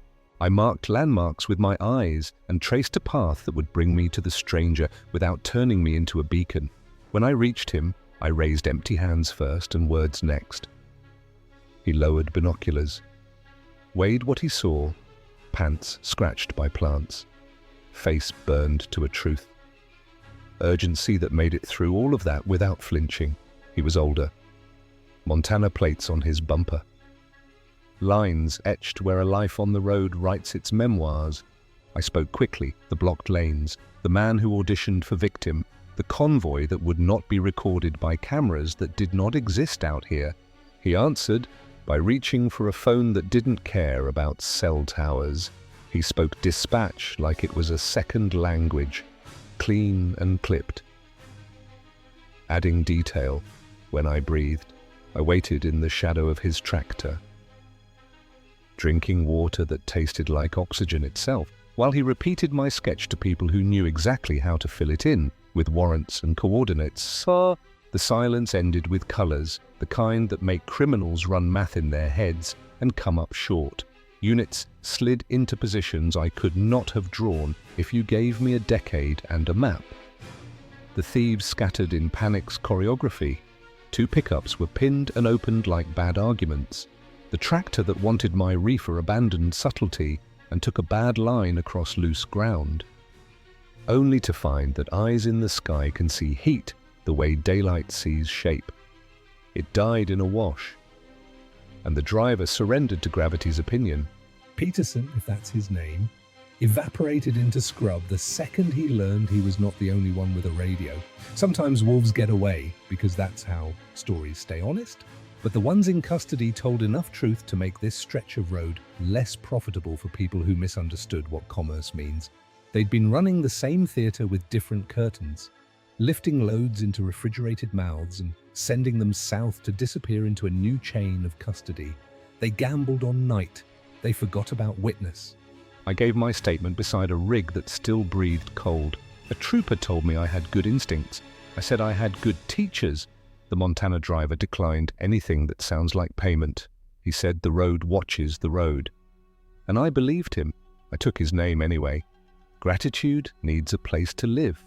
When I finally threaded my tractor back onto the lane that belonged to me, the sky put silver on the peaks and made the whole landscape look relieved.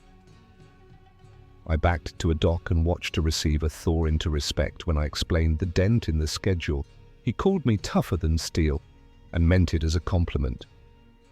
I didn't argue, though I thought about how toughness isn't a material so much as a decision you keep remaking. That night, I called my father. I told him how the scene looked and how it changed and how I changed with it. Pride found his voice, but not the loud, chest-thumping kind, but the quiet kind that lingers when you hang up.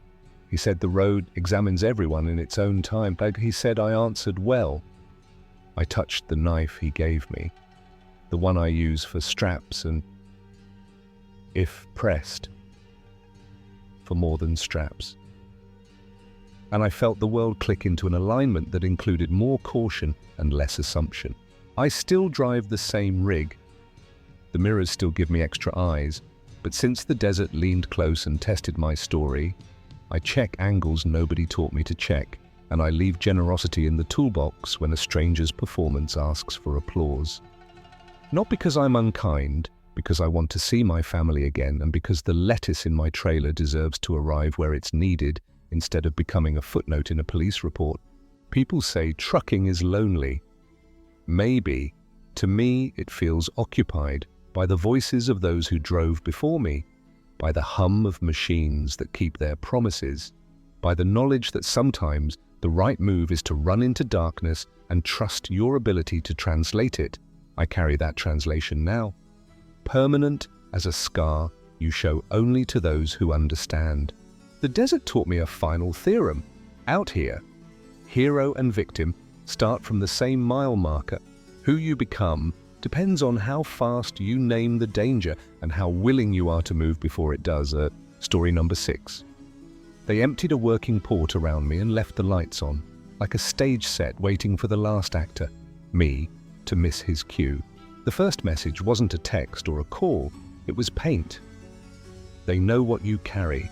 When the trailer doors eased open on their own, the cargo I'd signed for was there, and so was a coffin-sized problem no manifest could explain.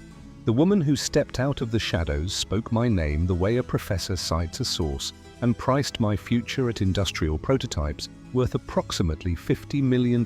I drove straight at the guards with the evidence chained to my bumper, because running would have made their story true. I've logged more highway than I can remember. The kind of mileage that teaches you how asphalt thinks. Out here, stress doesn't speak. It settles behind the ribs and waits. So when the yard at the port of Long Beach looked familiar and wrong at the same time, I trusted the animal part of me that still knows a trap when it smells one. Samsung boxes filled my trailer. The high-value kind people whisper about at truck stops. Flat-screen TVs, smartphones, tablets. The route was ordinary. The paperwork by the book, the kind that keeps auditors comfortable. Ordinary is where smart trouble hides. Container ships from Asia dock at all hours, but this stretch of pavement felt like intermission. A coffee truck glowed at the end of the lane, and floodlights washed the concrete in sterile daylight. My guidance pointed me to Building 47, Dock 23, 2 numbers that would stick to the back of my teeth long after I pulled out. The loading docks ran in a line like piano keys, and I eased the trailer square to the bumpers, trusting muscle memory to do what it always does. The silence after I set the brake wasn't rest, it was absence. The loading area is deserted. No forklifts, no workers in high-vis vests, no foreman with a clipboard, no small talk about traffic on the interstate. The dock office glowed with unattended monitors. A pot still warm enough to fog the glass. Someone had been here. Someone had decided not to be. On the wall, a message I didn't ask for. Watched. And beneath it, a second line that felt too intimate to ignore. They know what you carry. I swallowed the taste of metal. Habit said, report it. Habit also said, keep the engine ready. I keyed the mic anyway. Habit is a kind of courage, only to catch a voice I couldn't place. Building 47, Dock 23, you're in the wrong place. I answered, and the air answered back with nothing. Unknown station. Identify yourself and your location. Nothing again. I checked the seals because ritual keeps hands steady. Tamper-evident locks in place. GPS tracked. Paperwork tight. And then the part I can't forget, the doors at the back of the box easing from firm to open with a movement so clean it felt rehearsed. Tamper, evident locks intact. GPS tracking showing no unauthorized access. Both rear doors hang open like parted curtains. Inside, a grid of honest commerce, pallets of Samsung boxes cinched down the way a careful loader does it. And then, center stage where no pallet should be. A shape that didn't belong in any retail plan. A wooden crate about the size of a coffin. Edges rough as if sand had chewed them, and I didn't need a translation key to read the intent. But the lid tried anyway. Chinese characters I can't read. The English underneath carried the threat in blockish comfort. Keep out custom-sealed hazardous materials. I backed out as if a current were pushing me. I scanned the concrete again, and then I saw the trail I should have seen first. Prints where boots had crossed, edges still holding moisture.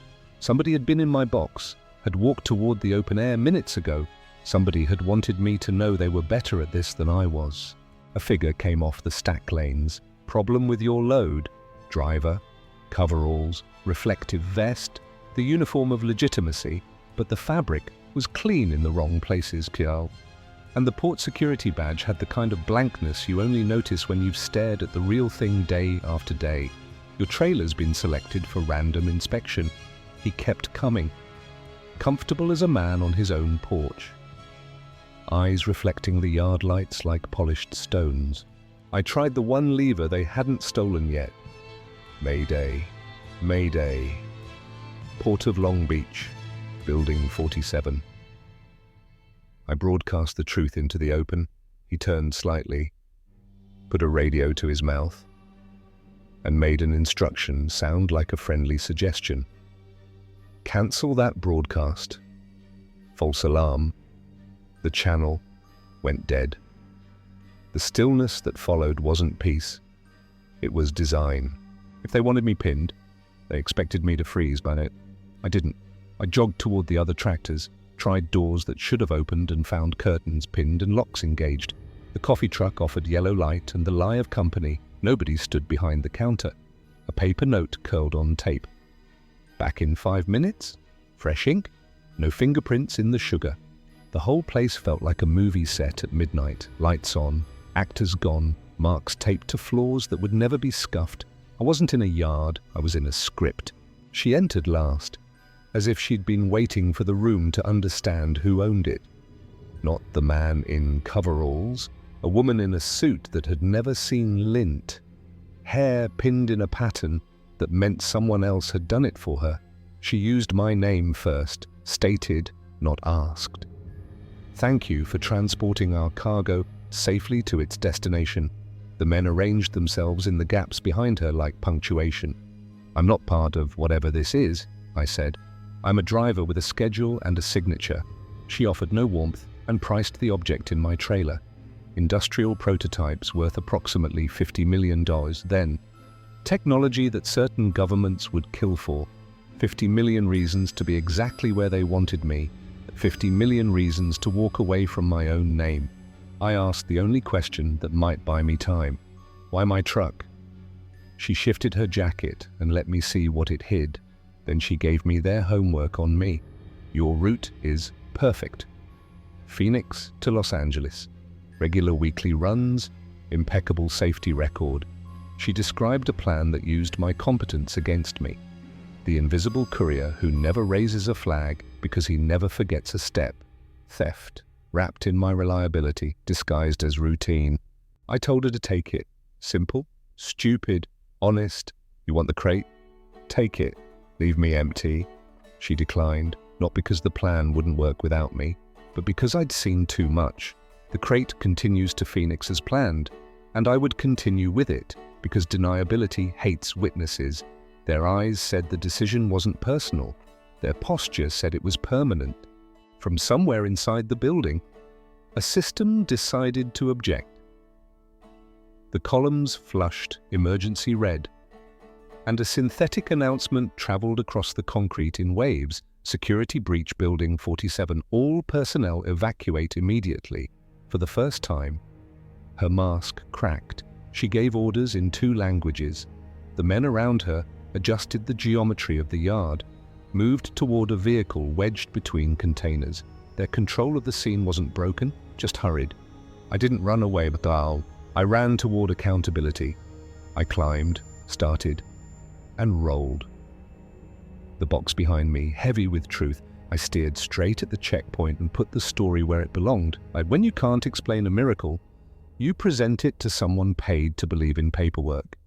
They met me with caution and questions. I told them about the empty yard that felt scripted about it. I told them about the crate that didn't belong to anyone honest. I told them about the woman who knew too much about my life. They took the box and cut the lie from the hinges after men in jackets from 2 alphabets arrived and asked me to tell it again. And then again. Truth gets heavier when repeated, but it also sets. So, their conclusion landed with the weight of furniture being returned to a room. The criminals used sophisticated port access to write a story around me and invite me to play the lead. The box wasn't a chemical at all. It was industrial 3D printing technology. The kind that turns powder into shapes you aren't supposed to ship without signatures and silence somewhere. A contractor had lost a set of prototypes and a piece of institutional pride somewhere else. A crew had found a way to move it beneath the noses of the people who thought they ran the night. When they let me go, the paperwork cleared me. I was cleared of all charges. The company I'd carried for made sure the legitimate boxes arrived where people were waiting to sell them. A supervisor with careful hair shook my hand and told me my judgment had made their lawyer's day shorter. I nodded, but the part of me that had watched the warehouse lights change color wasn't finished thinking. What the night changed was not the route, it was the way my eyes work. Every loading dock now feels like a potential trap. I added lenses, recorders, redundancies. I spun up a second satellite channel and a battery that lives in a locked metal case. I route check twice with human voices and never treat a screen as the final word. I tell dispatch when anything, however small, does not look like yesterday. I stopped assuming that a signed order is the same thing as the truth. I wish the story ended with handcuffs and names on a board. It doesn't. They slipped clear when the yard stopped cooperating with them. The important object, the one with the price tag bigger than houses, went home. It sat under better lights. And smarter people than me decided what it would do when it arrived, and none of that will ever show up on a diner TV. That's fine. Roads forget the heroes quicker than they forget the mistakes. On nights when the motel air unit hums and the parking lot stripes glow, I run the tape in my head and try to grade my choices. I land in the same place. A gate, a confession, paid guards with tired eyes taking a problem off my hands, and then another thought. Not helpful, not avoidable. I wonder how many other drivers are unknowingly carrying cargo that could change their lives forever. Story number 7. I learned the hard way that open roads can close around you like a fist. I thought loneliness was the price of freedom. Turns out it's also the perfect stage for an ambush. When a voice on the radio knows your name and isn't supposed to. The night grows a spine. You can measure a man by how he steers when the lights behind him refuse to pass. I keep the engine steady. But something out there keeps time with me. I'm Jamal Washington, 31 years old. I say it under my breath sometimes. A way to keep the man separate from the machine. A 2019 Mac Anthem hums around me like a steel chapel. Gauges glowing, glass bright. I've made my living hauling everything from furniture to machinery across the Midwest, learning the kinds of silence that live on state roads after dinner, the kind that lets you hear your thinking. I'm dead heading back to Kansas City. Trailer parked a city behind, running empty with just my tractor and no trailer. What we call bobtailing, the word sounds harmless, like strolling without a coat. I choose 2-lane state highways on purpose, threading rural Kansas where quiet country roads still remember what hospitality feels like out there. Cornfields stretch to the horizon, and the dark between the rows is wide enough to hold your breath. Junctions out here wear their names in paint on a water tower. Junction City announces itself before the first porch light. Brick storefronts hold their shoulders square. A concrete elevator keeps watch over the tracks like a parish custodian. Casey's General Store throws warm rectangles of light across the pumps. Beyond it, Mabel's Kitchen dozes, and a stubborn bait shop and video rental store argues with the Century. I top off, add coffee, and meet a clerk who talks the way creeks talk when they have time. Steady and without hurry, she glances at the window as if the glass can listen. "You be careful driving through after dark," she says, and something in her voice makes the lights seem farther apart. She tells me about the watchers, cars that linger without plates from around here, men who don't wait for answers to the questions they ask. She doesn't sell fear, only facts. I pay, nod, and promise to stay loud if I need help. Back in the cab, I guide the Anthem toward Highway 177. The sky looks close enough to unhook and fold, and the radio tastes like aluminum and old storms. I key up any station and let the emptiness decide if it wants to answer. That should comfort a man. It doesn't comfort me. Headlights appear behind me. Courteous at first. One vehicle, a quarter-mile back. Perfectly patient. I ease 5 miles an hour off the marker. The lights ease too. Disciplined as a metronome, I return to speed. So do they. No horn, no pass. Just a presence I can't shake. Timber closes over the road and lets go again. The way a curtain teaches you where to look, the follower draws close enough that I can read shape in its light. A high ride, a roofline with shoulders, a stance that wants to be official. Any man can buy authority's costume. The hard part is wearing it right. I make it easy to pass. They decline. On the third invitation, they draw to my window. The passenger holds up leather with a flash of metal designed to shorten men's options. My options don't shorten. I tip 2 fingers off the wheel to say I saw it, and then I look straight ahead. There are voices that arrive already holding a leash. Mine comes through the speaker, level, ordinary. The one that answers is not. The man identifies as Kansas Highway Patrol and suggests a rendezvous at an abandoned grain elevator a few miles off. He promises cars I haven't seen and lights I don't trust. Real officers escort you toward people, not away from them. I say negative and name a town where I'll stop, Abilene, and the voice hardens into orders I've only ever heard on television. Driver, you will comply. Take County Road 18. Compliance is a word with sharp corners, but I let it go past me without catching. The SUV surges, then falls back. A shepherd deciding whether to nip at a heel.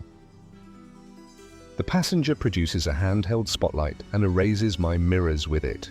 The world becomes a tunnel of white. At the end of that tunnel, geometry waits, 2 vehicles ahead, cross-parked to make a funnel, nose to tail in the kind of position you choose when you don't plan to negotiate. 3 choices. I can stop and audition for victimhood.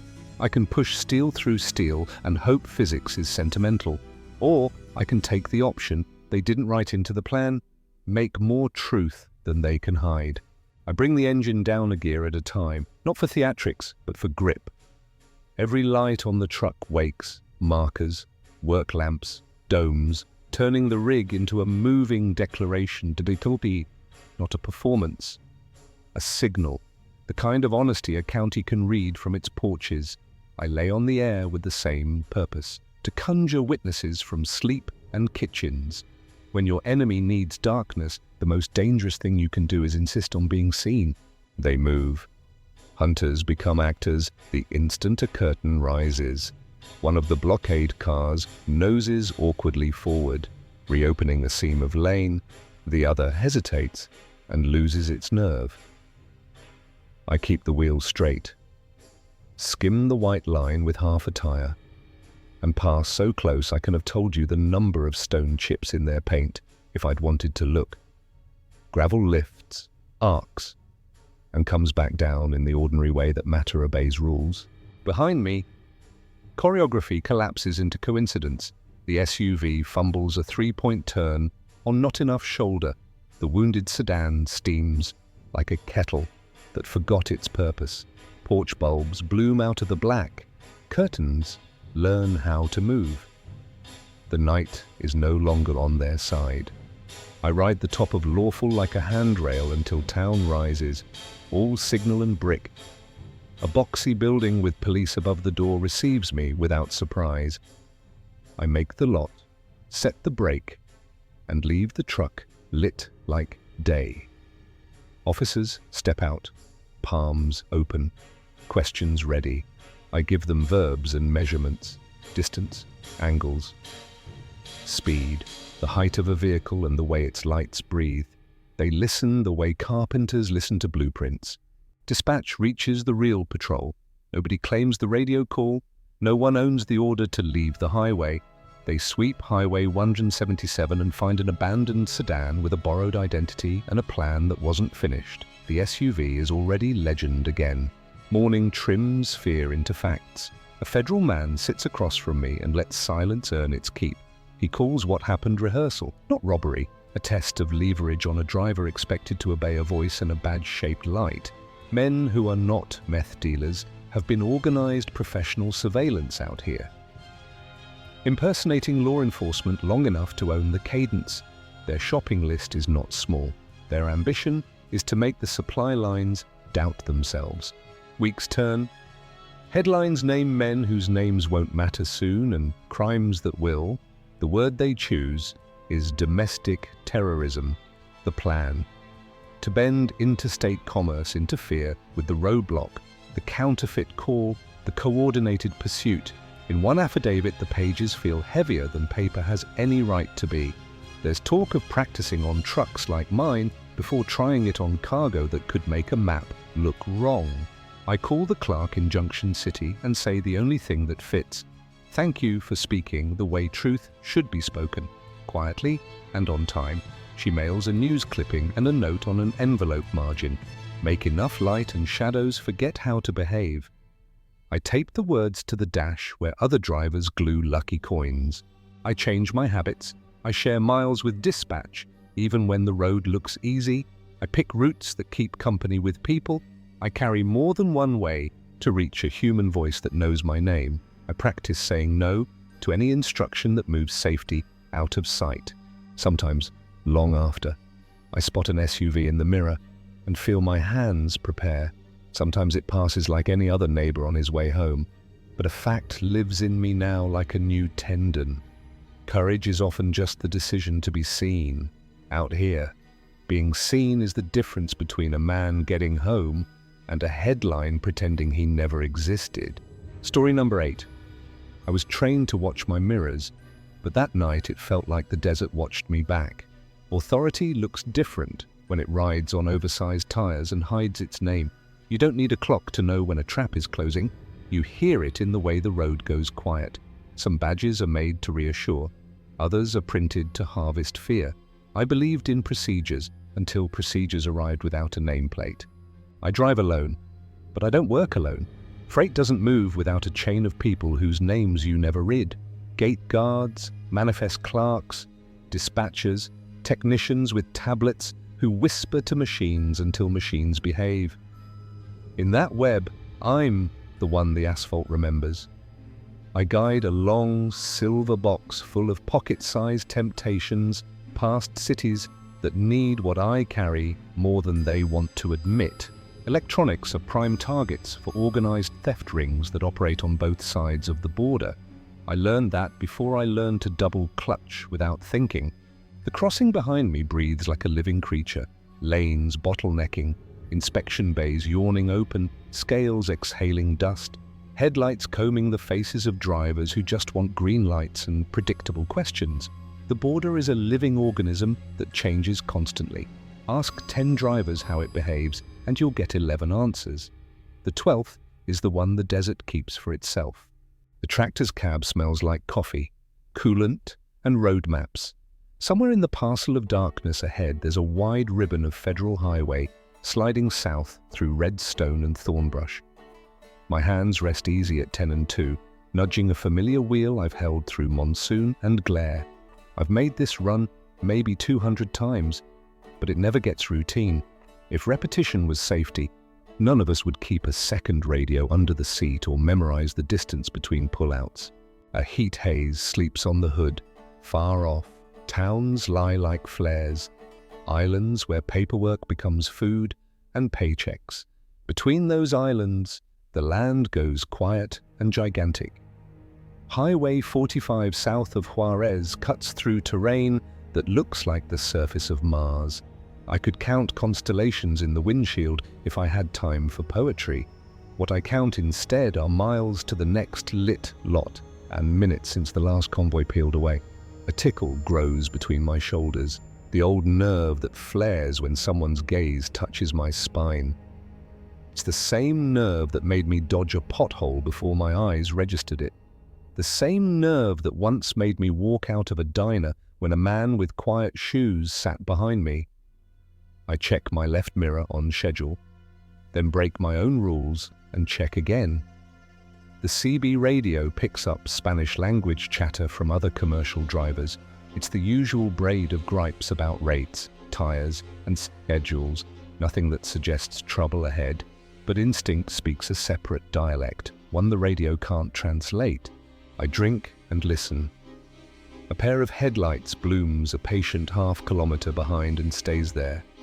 Embalmed in my mirrors, it neither drifts back nor moves to pass. I shift to a workmanlike pace, not slow enough to invite a box in, not fast enough to glow on anyone's radar, and the lights behave like a shadow learning my rhythm. The sculpted desert to my right could cradle a dozen side roads, but whoever rides my wake isn't taking any of them. I touch the mic and call for a rolling eyes-on report, switching languages mid-sentence the way border drivers do when a word fits better with a different mouth. The reply that comes back is laconic and unhelpful. The voice names a mile marker that doesn't line up with where I am, claims there's nothing behind me but open air. Maybe he's wrong. Maybe I'm being handled. Maybe both. On the emergency channel, silence spreads so neat and absolute I can smell the edges, and that's when my mirror finally tells me the truth I've been expecting. It's a white pickup running high, lift kit, big shoes. The headlamps don't flare like stock. They burn with that cool, tooth-white glare you see on private security convoys and off-duty toys. No light bar, no insignia, nothing that declares a salary. It hovers, it learns, it refuses to pass. I cycle through choices, stop where light exists and cameras can see faces, keep moving and trust the map, call my company's security desk and turn my position into a blinking dot on a bigger screen. The answer is yes to all three. The satellite handset lives on a coiled cord to my right. I feel it before I look. The dispatcher's voice comes lean and calm, like a person reading from a checklist they've trained into muscle memory. I give my route and the behavior I'm seeing. The reply threads steel through my cab. Do not stop your vehicle under any circumstances. Copies acknowledged. But anyone who's driven long enough knows there are circumstances that try to write their way around that sentence. Everything should be routine, except for the nagging sensation that someone's been watching me since I left the customs compound. The sensation graduates from theory to proof when the pickup edges up on my flank, matching my pace with surgical precision.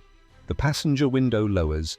A man in dark clothing leans out with something flat and shiny in his hand. The angle is theatrical, arm extended, palm out, a glitter where a star ought to be in training videos. These moments come with captions. Out here, they come with outcomes. The badge looks wrong, not because it isn't shaped right. I've seen 100 shapes of authority, but because it says nothing except, believe me. Real authority hates improvisation. Real authority rehearses.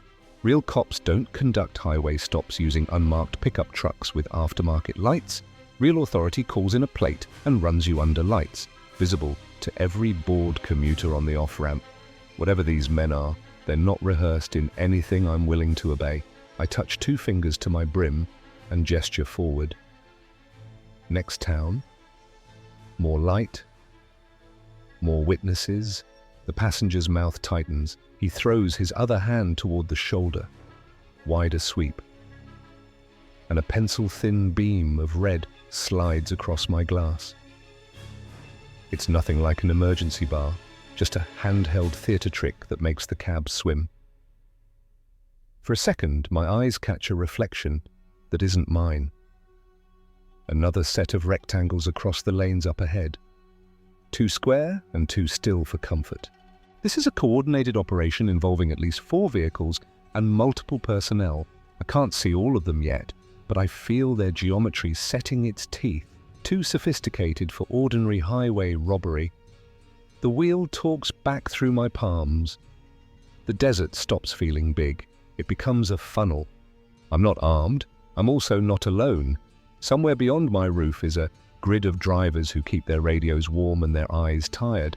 Somewhere behind my words is a dispatcher who has already lit up a screen with my path like a wick. But the distance between me and help can expand faster than steel can bend. And there is steel in front of me, parked exactly where momentum becomes mercy. My lane, I tell myself. And it's both prayer and policy. There are 3 choices: stop and donate the night, ram the barricade and risk turning 50 feet of cargo into a physics lesson, or make the road itself start talking so loudly that even men who think they own the dark remember that witnesses can arrive without invitation. I reach for the center console and turn my rig into a lighthouse's angry cousin. Markers up, work lamps up, hazards in relentless time. The horn isn't language, but it carries meaning. I hold it without flinching. And the air in front of me becomes pressure. The cab vibrates. The mirrors tremble. The painted metal along the barricade learns my name. The white pickup wobbles away from my flank, not because it fears me, but because sudden attention doesn't match its plan. The sedan ahead twitches left, then right. The indecision of a driver whose rank and file in a plan he didn't draft. The second pickup tries to step into the open lane and finds it filled with a truck that refuses to learn deference. I don't aim to hit them. I aim to hit the moment when they decide hitting me would be worse than letting me through. That moment arrives with a lurch. The sedan commits to reverse. The pickup commits to panic. A tailgate swings across space that belongs to me. I stitch the shoulder with my right wheels. The suspension taking a brief, ugly bounce before the pavement reclaims me. Gravel clatters and then goes quiet behind. The throttle opens. The desert breathes again. "Update," I say into the mic, and the sound of my own voice steadies the cab. I give location, direction, composition. The channel that was a vacuum minutes ago is suddenly populated. Old hands call mileposts. Someone volunteers a cruiser's usual haunt beyond the next town, and a tired man in a dump truck says the words that matter most. Lights ahead. Mexican truckers take these emergency calls seriously. Maybe they've been where I am now. Maybe they've outlived worse. Maybe they're just tired of people with plastic badges siphoning a living from those who do the work. The compound's floodlights tilt the world from noir to documentary. White paint turns honest under that much illumination. The uniforms that step out of the building look like uniforms because they were ironed to be seen. They've heard my horn from a long way off and decided not to be surprised. I park where a hand signals me to park and let my heart learn a slower tempo. Paperwork follows. It always does. Statements make events manageable when adrenaline sits on your tongue like copper. I describe the trucks, the movements, the badges' sickly shine. And because patterns matter more than anecdotes, I hand over the small story within the big one. Whispers I've caught on the wrong channel. The too tidy way the pickup knew my pace. The silence that fell over the emergency band like a blanket thrown by someone who knew which switch to flip. An hour becomes a net. Patrol units stitch the highway behind me. I'm not there when things go metal again today, but I hear it in the way the desk sergeant's posture changes before he answers a call. When he hangs up, he nods once. Firm and human. Within an hour, Mexican federal police arrest 3 men in 2 pickup trucks, discovering sophisticated radio equipment, fake police badges, and weapons that suggest this was more than simple cargo theft. Another truck runs. Runners always believe they can live outside a boundary long enough to matter. They ask me why I didn't pull over when asked. I tell them what anyone who drives long enough knows. Real cops don't conduct highway stops using unmarked pickup trucks with aftermarket lights. The officer who takes my statement doesn't smile. But something around his eyes shifts. Relief, maybe. That someone out here still respects the choreography. While we're still trading details, an investigator leans in with news that turns suspicion into architecture. The men weren't improvising. They were harvesting. Their radios were tuned to chatter that doesn't belong to them. They matched barcodes to opportunity, waiting for shipments that move like currency, not traceable cash, but fast, small, hungry objects that disappear into 1,000 open palms. It's a variation on the express kidnapping tactic that Mexican criminals have refined over decades. This version doesn't walk a driver to an ATM, it walks a warehouse out of a refrigerated box. When the officer asks if I want an escort south, I don't pretend pride. I take the offer because pride is expensive in places where the horizon holds secrets. The run to the distribution center happens without incident. And when a warehouse crew in reflective vests breaks the seal with a practiced flick, the night finally lets its jaws rest. Delivery complete. I sit on a step and drink water that tastes like gratitude. Think about how close obedience came to stealing a year of my life. Fear likes to wear uniforms, so does laziness. The only cure I know is practice. Practice glancing at mirrors with curiosity instead of panic. Practice cataloging the shape of intention in the way a grill rides the lane. I don't leave this corridor. It's part of my working life, the way certain songs become muscle memory. But I don't travel it the same way anymore. I vary my departure points. I don't become a Tuesday on the dot person for anyone who thinks a calendar is a schedule and a schedule is a hunting map. I make the CB louder in my stack of senses and keep backup power for when a silence feels engineered. I add a second layer to my comms and a third to my attention. Then I tell myself, you can only control what you do, so control it beautifully. Back at the yard, they hand me forms, a bonus that feels like both thanks and a suggestion to buy better tools, and a promise to harden the rest of the fleet. A technician bolts something to my dash that speaks to a satellite with a steadier accent. A trainer replays my call and asks if he can use it in a class. I say yes because it's not heroism, it's housekeeping. It's not heroism, it's professional survival in an environment where complacency kills and community saves lives. I've seen too many memorial stickers on too many sleepers to pretend otherwise. Weeks later, the road feeds me another echo. The CB murmurs, then sharpens. A woman's voice clenched tight to hold shape. Trading mile markers with fear. She's alone. She's seeing a white pickup that refuses to pass. She's spotted that same theater red glowing across glass. The exact map doesn't matter. Predators recycle. I'm already calling the known numbers before my foot even thinks about adding speed. I speak the words an earlier dispatcher fed me. Not as a script, but as a lifeline. Do not stop your vehicle under any circumstances. I don't need to tell her who I am to mean it. We converge without touching. Me, another driver from 3 miles back. A municipal cruiser that happens to be 3 streets away. And a sergeant who knows which lot to flood with light. The roadblock disintegrates under the weight of uninvited attention. There's no triumph in it, just relief and process. The woman steps down from her cab, shaking in a way I recognize.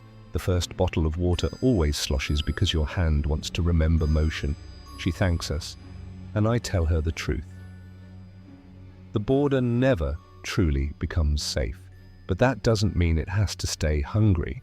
There are more arrests. There are always more. Disrupt one operation and the economy of theft matures a new branch. But every time someone refuses to stop for a badge that never learned its name, every time a compound sees a truck arrive loud and visible, the equation tilts a degree toward daylight. We don't win permanently, we win repeatedly. When I file my report for the company, I don't dramatize the night. The details are already dramatic enough. I add a paragraph that reads like a small sermon. We are not prey, but we're not invincible. Carry more than one way to talk. Don't be embarrassed to ask for a convoy when your gut throws a flare. And then I close with the only prescription that belongs to us. The solution is professional awareness, community cooperation, and the refusal to become easy victims. The road doesn't promise perfect outcomes. It offers choices and witnesses. I intend to be both. Story number 9. I told myself the scale would read fine, numbers would settle, I'd roll on. But when the deck under me felt less like machinery and more like a held breath, I knew routine had stepped off the shoulder. Floodlights flattened the world into hard edges and long shadows. I saw the platform, the glass box on stilts, the arrows telling me where to stop, yet the empty spaces leaned closer, studying me the way a magnet studies filings. I run by checklists, mirrors, chains, straps, tires, paperwork. Rituals keep steel in its lane and fear in its crate, but rituals fail when instruments disagree and the night starts asking questions I can't answer. But I tried to think like a driver, verify the gear, verify the route, verify myself. Still, there it was, the sense I'd brought a passenger with no name and a destination nobody could print on a bill. If you're waiting for a clock time, I won't give you one. Hours fell away. What stayed was heat, glare, and a platform that looked like a harbor for machines and felt like a threshold for something else. My name is Tyler Bennett, and I make my living alone behind glass. I own the rig I steer. I know the temper of every strap, the way each length of chain sinks into timber, the hum of a well-tuned diesel when the road levels out. The night I turned down the ramp toward that concrete island between state lines, the routine in me kept counting.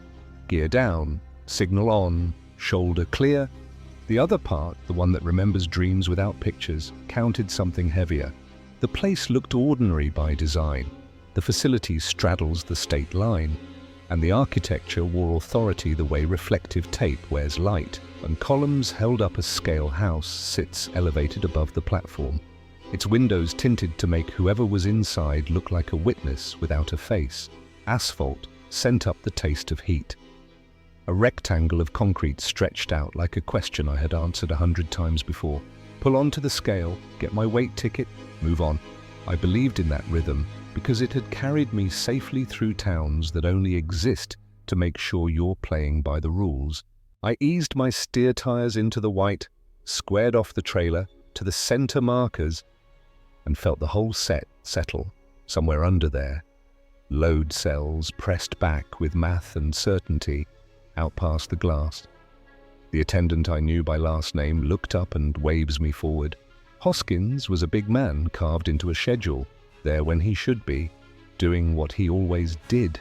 That familiarity kept my pulse even right up until his motion went slow and mechanical, as if the arm didn't want to belong to him. An amber board told me what I already knew. Proceed to scale. I trusted it. I trusted the numbers waiting at the end of the routine. 80,000 pounds tall settles onto the load cells. My air system balanced the weight and the cab stopped moving. The way a body stops swaying when it admits it's standing on solid ground. Through the speaker came a burr of sound and a human voice flattened by circuits. Weight reading glitch tonight. Might show heavier than actual, just keep your receipts straight. The red digits stayed black. The display woke and flipped through a storm of segments. I expected a number to settle and claim me. Instead, the display shows 0. Not an error, not a code, not a message to try again. A void with red edges. I tapped the horn just enough to say, I'm here, and the machine is not. The intercom didn't answer. In the glass box, the big man lowered his head over paperwork like a priest studying the only book that matters. I checked my position again because habit is the rope I hold in bad weather, trailer square, drives centered, tandems where they should be. That's when the platform under me gave me a sentence. It didn't arrive through a radio or a wire. It arrived the way heat reaches skin, quiet. Total, undeniable. 2 words formed under the soles of my boots. Too heavy. The concrete didn't vibrate. The truck didn't move. The thought simply landed, as if it had always been in there waiting for a name. I made for the CB, wanting ordinary voices to knock this feeling back into shape. Tex Arcana scales. Driver on the platform. Scale showing 0 weight. Need assistance. Channels traded static and fragments until one thread rose above them in a tone so low it felt like it used my chest for a speaker. You're next. The line returned again, closer now, and added its verdict. You're heavier. Numbers steadied me. Gross weight 79,800 pounds, legal on all axles. My inspection record could ride in a frame on a wall. None of it mattered to the message that kept returning, uninvited and certain. The machines around me chose silence. The man I could see acted like the quiet was exactly what he expected. I climbed down into the light because fear often loses something when it's seen, and I walked the line I always walk, start at the steers, move back, feel rubber, read metal. The deck under me looked like a platform and nothing more. And then the night opened a small door in an ordinary detail on my rear tires, deep in the grooves where dust settles. A dark shine pooled and refused to dry. I crouched and it was red. I did the practical thing. I poured water steady, watched the red dilute and run. For a breath's length, the treads looked like rubber again, and the water ran clear. Then the shine returned. Fresh blood begins seeping through the rubber again, lazy and patient. As if the tire carcass were less material and more membrane, I scrubbed with steel until my forearms burned. The red withdrew and then returned with the persistence of something that exists beyond physical explanation. Back in the cab, I went higher tech. A satellite system ties the private world of a driver to the public world of dispatch. I opened the line. Connection established. The voice that stepped through was not my dispatcher. You're next. You're heavier. I disconnected and tried a home number because normality can be summoned if you dial it with enough faith. The same verdict slid down the wire. The CB, now that I listened, had filled with layered, breathless speech cycling the same words. Next, next, next. Outside, the glass. Lighting stuttered, as if power itself had to cross a fog. In the speaker that should have carried Hoskins, a sentence arrived that had no business being anywhere near transportation. Wait, your soul. I stayed still. I didn't like the shape of the air. I looked into my mirrors, because glass tells the truth when men won't. Lanes that should have been stacked with chrome and aluminum stood blank. All the way to the highway. No engines, no moving light, just a runway with nothing cleared to land. The voices in the channels gathered force but not volume. They pressed rather than shouted. You're heavier than you appear. You carry more than steel. How could anyone know the contents of my trailer except the paper in my pocket and the men at the plant where they'd sealed the coils? My bills of lading clearly list steel coils properly secured and manifested, yet the platform under me accused me of hauling a second kind of freight. The more I thought about it, the more the math around me stopped meaning anything I could use. The obvious thought stepped forward. Maybe I had misunderstood what a place like this was for all along. Maybe the square of concrete where we roll our livelihood onto numbers has other purposes. The Texarkana way station has become something more than a routine inspection point. A scale can measure what you can print on a certificate. Maybe it can measure what you can't, if it wants to. I checked the chains again. I put my light between the turns of steel. I pushed my beam into every gap. The coils sat quiet and honest, bound to timbers I trusted, but in the pockets between them, where shadow layered on shadow, there were planes of dark that didn't reflect back. That darkness swallowed the light and pressed outward with its own kind of pressure. Then the CB became unanimous, a choir that had practiced separately, finding the downbeat together. We add weight that never shows on scales but always pulls you toward the ground. I understood the 0. It wasn't the absence of mass. It was a number that said the tool you brought isn't rated for what we are measuring. Add another axis, it said. Measure in a unit that does not exist. The stain on the tires had never belonged to roadkill. It belonged to whatever recognizes a machine that moves and decides to feed through it. But every mile, I realized, multiplies the freight that paper can't catch.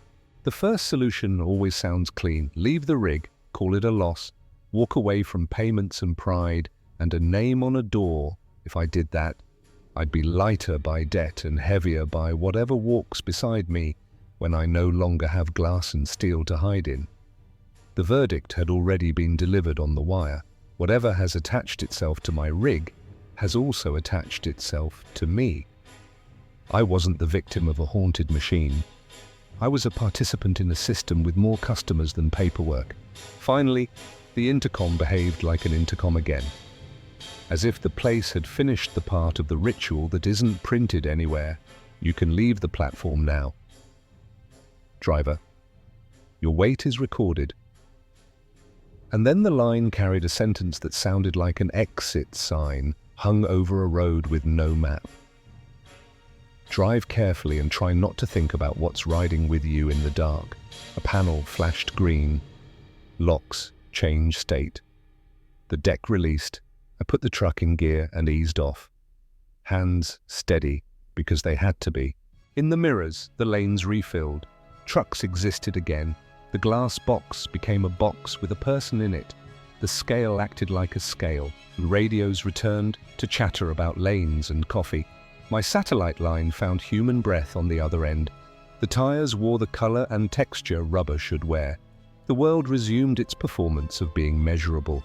Everything appears normal, except for the knowledge that normality is a costume you wear when you need to believe you're safe. I delivered the steel where the paperwork told me to. Docs opened, forms were signed with pens that worked. One said a word about a stain on the floor or something unseen moving between the coils, but in yards and fuel islands, the space around my rig widened, as if other drivers give my rig a wider berth by instinct. I started to notice that the needle drifted even on level ground, and the math at the pump grew stubborn, and fuel vanished the way patience vanishes, gradually and then all at once.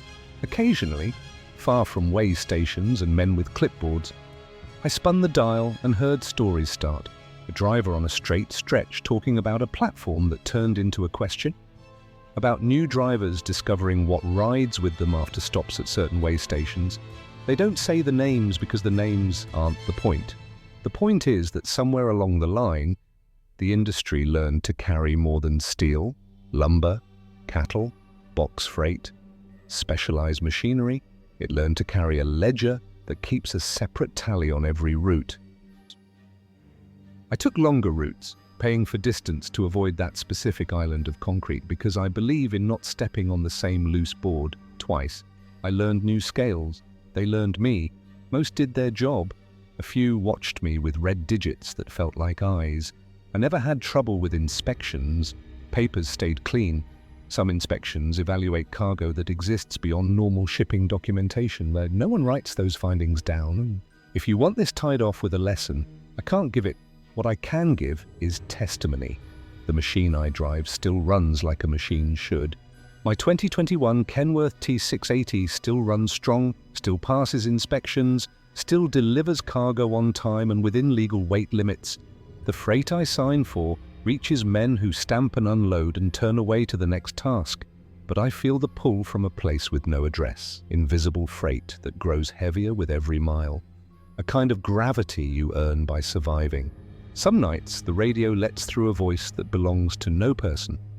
A tone that doesn't bother with static because static is a property of air, and the message uses something else. The voice doesn't repeat like a slogan, confirms a subscription. Some loads don't register on standard scales. Some scales measure things that don't appear on any manifest. And some roads, no matter how well striped, stop being geography and start being a conveyor. When a platform like that straddles the state line, you don't cross it so much as get counted by it. I avoid clocks now. A clock asks the wrong question. I prefer gauges that show pressure. Heat, voltage, the things that rise when you push and fall when you rest. Man can watch those and see himself in numbers that make sense. What I can't watch is the measure that started that night. I have no dial for it, no threshold, no red line. I have only the pull and the way the horizon keeps greeting me with the same expression no matter how I turn the wheel. You can call it superstition if it keeps you company. Many drivers do. They talk about luck and weather and the way certain lanes always feel longer. They straighten their rigs before they park, leave a foot of space where none is needed, polish metal that doesn't ask for it. We all choose our rituals. Mine is simple. I pause before any platform that claims to know me. I breathe once. I tell it my name. I ask what unit it plans to use today. If it answers with silence, I proceed. If it answers with an idea, I can feel more than hear. I take the longer road. And if a presence walks up beside the glass and tells you a number you can't print, believe it. Believe it and decide whether you want to learn what ledger you're actually in. The roads cross a country. The country carries a market. The market carries men like me.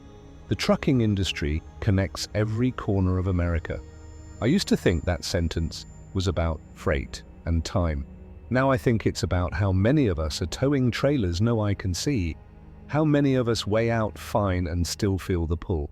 You'll ask if I've gone back. I won't. I never returned to the Texarkana facility, and the map has routes that go around anything if you're willing to pay for fuel and days. The man in the glass will keep doing his job for the drivers who still believe in pure categories. Most days I envy them. Other days, I wouldn't trade the knowledge for a shorter line. If you find yourself rolling toward a uniform square of lightened concrete that has stood in the same place longer than you've been alive, ask yourself the question that never appears on a test. What have you picked up that never needed a signature?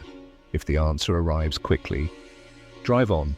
If it doesn't arrive at all, remember the number the board once gave me. The display shows 0. Sometimes 0 is the only honest way a machine can tell you you're measuring in the wrong universe. Story number 10. I steer a line through winter's blind country and feel the cab weigh more than metal. Like it remembers every mile I've ever laid down. Something waits past the plowed shoulder, a rectangle of light inside a white world. And I know help doesn't belong there any more than a campfire belongs in seawater. I've learned to trust instruments, yet tonight they read like omens. Numbers become teeth, gauges become eyes, and the road stops being a road. When the doors open and heat breathes out from a place that should be vacant, I keep one glove on the latch in case the warm air is only memory. I tell myself I'm alone. The cab gives me no argument, but the glass fogs on the empty seat and leaves a print that is not mine. I'm Roy Henderson, a long-haul driver who knows the shape of loneliness from the inside. My rig is a 2017 Freightliner Cascadia 126 with its habits and moods, a partner that answers to torque and temperature and the feel of my foot. I hold a load heavy enough to matter to someone I'll never meet. I run the main spine north, where the map turns fur dark and the distance gets honest. The pavement shines with a hard glaze. Drifts fold across the lanes. And my mirrors carry a snow-spun halo that narrows the world to a tunnel. The only truth left is forward. The problem is small enough to fit inside a plastic reservoir and big enough to end a contract. Diesel, exhaust fluid, the lifeline nobody writes songs about. The dashboard says I have too little. The engine management will draw its invisible leash if I let it. In the easy months, I could peel off at a ramp, top up, trade a nod with the night clerk, and glide back to the artery. Tonight, the exits wear barricades of snow. The plows chase their own tails, and the shoulders are a trap. A voice on the radio becomes a list of trouble: closed ramps, dry pumps, trucks cooling into statues along the rest areas. The road has a way of turning strangers into a choir of bad news. The sign finds me. It rises out of the storm like a brand I already know. Truck stop. far from any town lights. A single-story block with a low canopy bent under weight it was never meant to carry. The access road is a trench of white and ice, but the glow is steady and wrong, in a way that makes you reach for it anyway.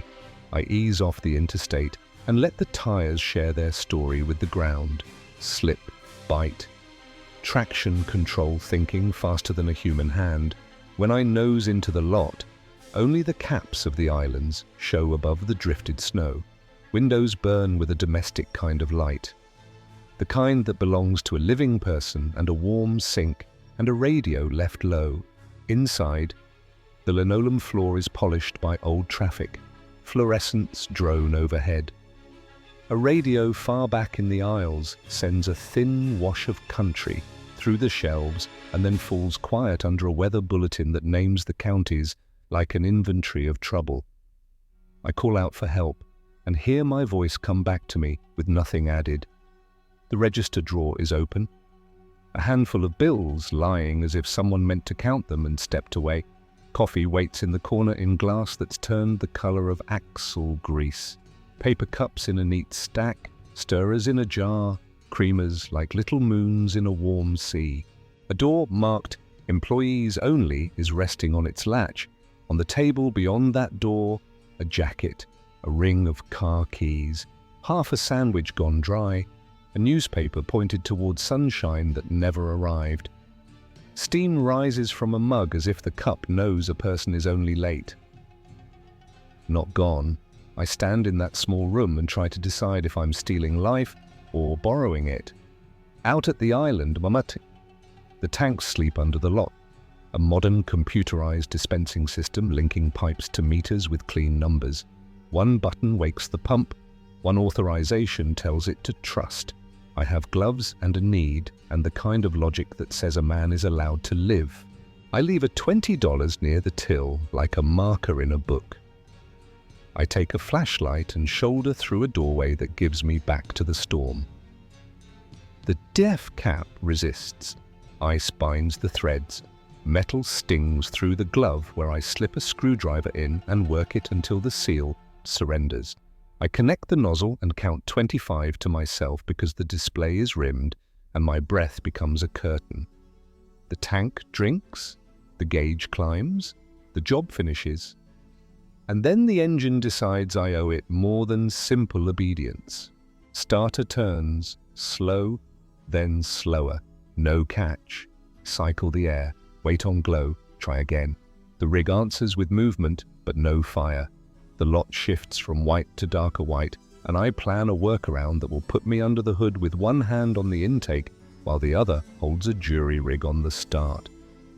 That's when a blade of light slides across the snow and a plow truck noses in. Steady as a tug working a harbor, the driver leans across and asks if I'm in need. I tell him the truth. I tried to help myself and the day didn't agree.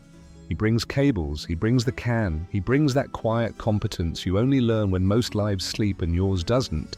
We wire battery to battery. Wait. And I give the engine its air. It answers at last and settles to an idle that warms the Cascadia like a small stove heating a big room. I try to pay and he shakes it off with a nod toward the highway. Then he says the part that makes the night colder than any wind. This place has been closed. Owner gone. Weeks. Utilities still humming because paperwork takes longer than grief. I look back at the lit windows. I think about the mug and the steam. I tell him about the computer system that woke on the first touch, the pump that measured, the tank that accepted. He talks about electronics that don't know the difference between memory and command, machines that go on doing what they were told even when the hands are gone. He tells me to stay on the main line and leave the side roads to daylight. I thank him and put the truck in gear. Snow rubs the frame as I pull free, soundless, heavy, certain. The station drifts behind like a stage set left lit after the actors walked home. The miles peel away. My gauges read what gauges read when everything is fine. Yet, the air in the cab is different, charged the way it gets before an inland thunderhead. The radio carries music for a while and then those clipped advisories again. And beneath them, a texture I can't name. A presence sits beside me in that passenger seat. No weight, just attention. Like a trainer riding with a new driver, watching hands, listening to the engine, measuring the road ahead. My depth gauge shows comfort now. The needles sit where they should, and the truck answers the grade with the authority of a tool used for what it was made to do. I keep my route clean for a long time after, but a bend in a familiar highway will call a driver the way a certain smell calls a childhood street. I go back on a simple weather run when the sky has room. The exit is there. The access road is there. The building is not. In its place sits a rectangle of concrete, utility stubs sticking up like dull teeth, weeds already assigning themselves to the cracks. 20 miles past, a clerk smiles at my asking and says, the name that fits what I remember, Old Pete's place, and tells me stories I already half know. Customers served after closure, tanks tested and found full, equipment maintained past reason. Out on the road, some transactions are measured in receipts, others are measured by the difference between moving and stopping. I keep a container of extra DF in the side box now and try not to test providence. Yet I understand something I didn't before. Places are built from more than cinder block and glass.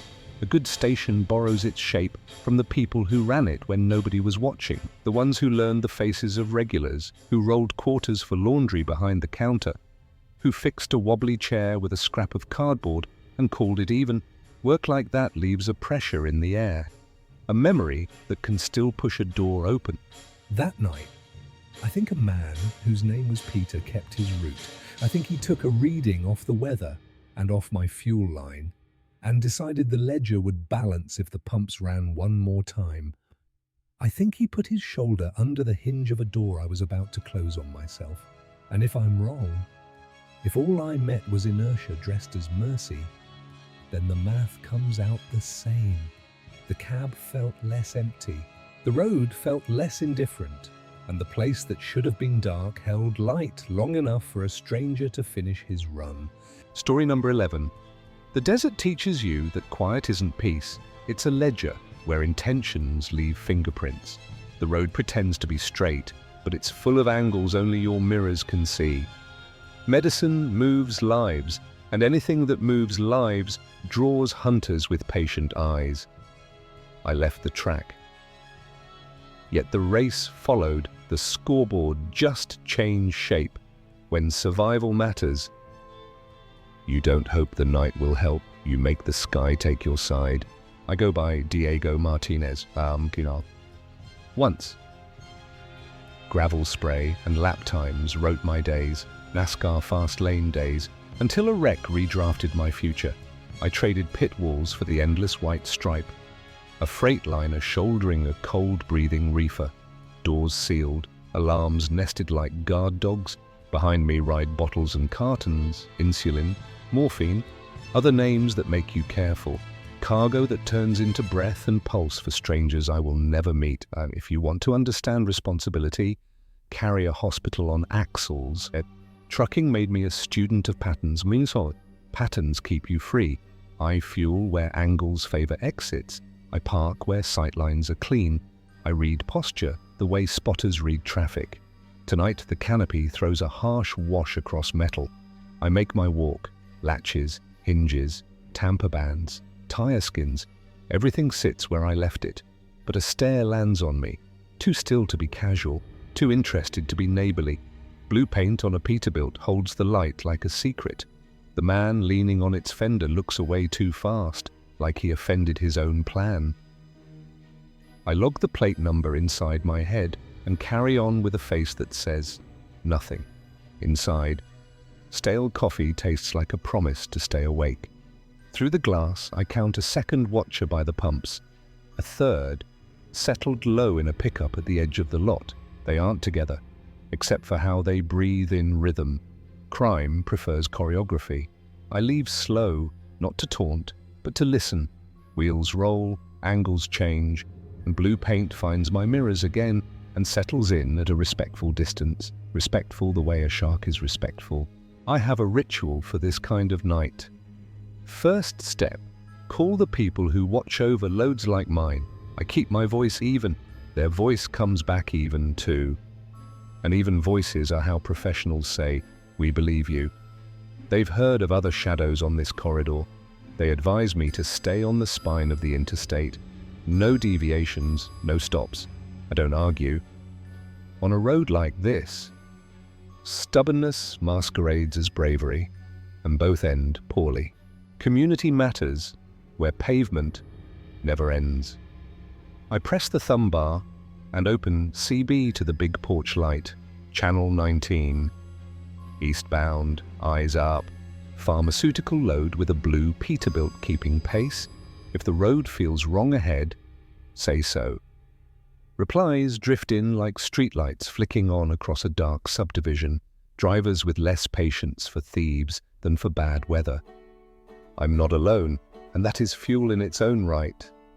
The shoulder blooms with a tableau. Hood up, hazard triangles neat as showroom props. That pickup wears breakdown like a costume. A sedan, dark glass, idles in the passing lane as if timing its breath with mine. That's the box. One to slow, one to squeeze, one to pin.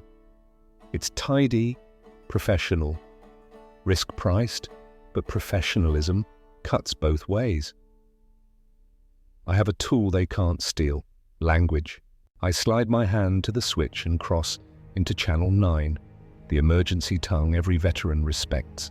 I speak in the grammar of miles and markers, bearings and intent. I ask for eyes above the asphalt. My pulse eases once the reply arrives. Calm, clipped, a pilot's cadence wearing a security badge. Overwatch acknowledges. Helicopter inbound, maintain course, do not improvise. Predators know how to chase, they haven't trained to be seen. The blue Peterbilt opens space as if rethinking its night. The sedan stops, pretending to be curious, lifts out of the lane. The staged breakdown loses its appetite for theatre and lowers its hood. I keep the wheel steady. A rotor thrum folds into the air, not loud, more like gravity gaining an accent. The bird crosses my path, circles, settles to my cadence. The pilot's voice notes 3 suspects, their spacing, their change of heart. We have words for this in racing: the line, the apex, the clean exit. Tonight the line is straight, and we don't deviate. The receiving dock looks like a jaw set against pain. A manager with the practiced patience of triage checks seals, logs the GPS, reviews temperatures recorded by a machine that doesn't get tired. Signatures sit where they should. Relief doesn't cheer, it exhales. Afterwards the suits arrive, not hostile, just thorough. They speak of rings and routes, of encrypted chatter, of inside tips slipped like spare keys. They prefer rookies, they say, because fear is easier to schedule than courage. They also say something I believe.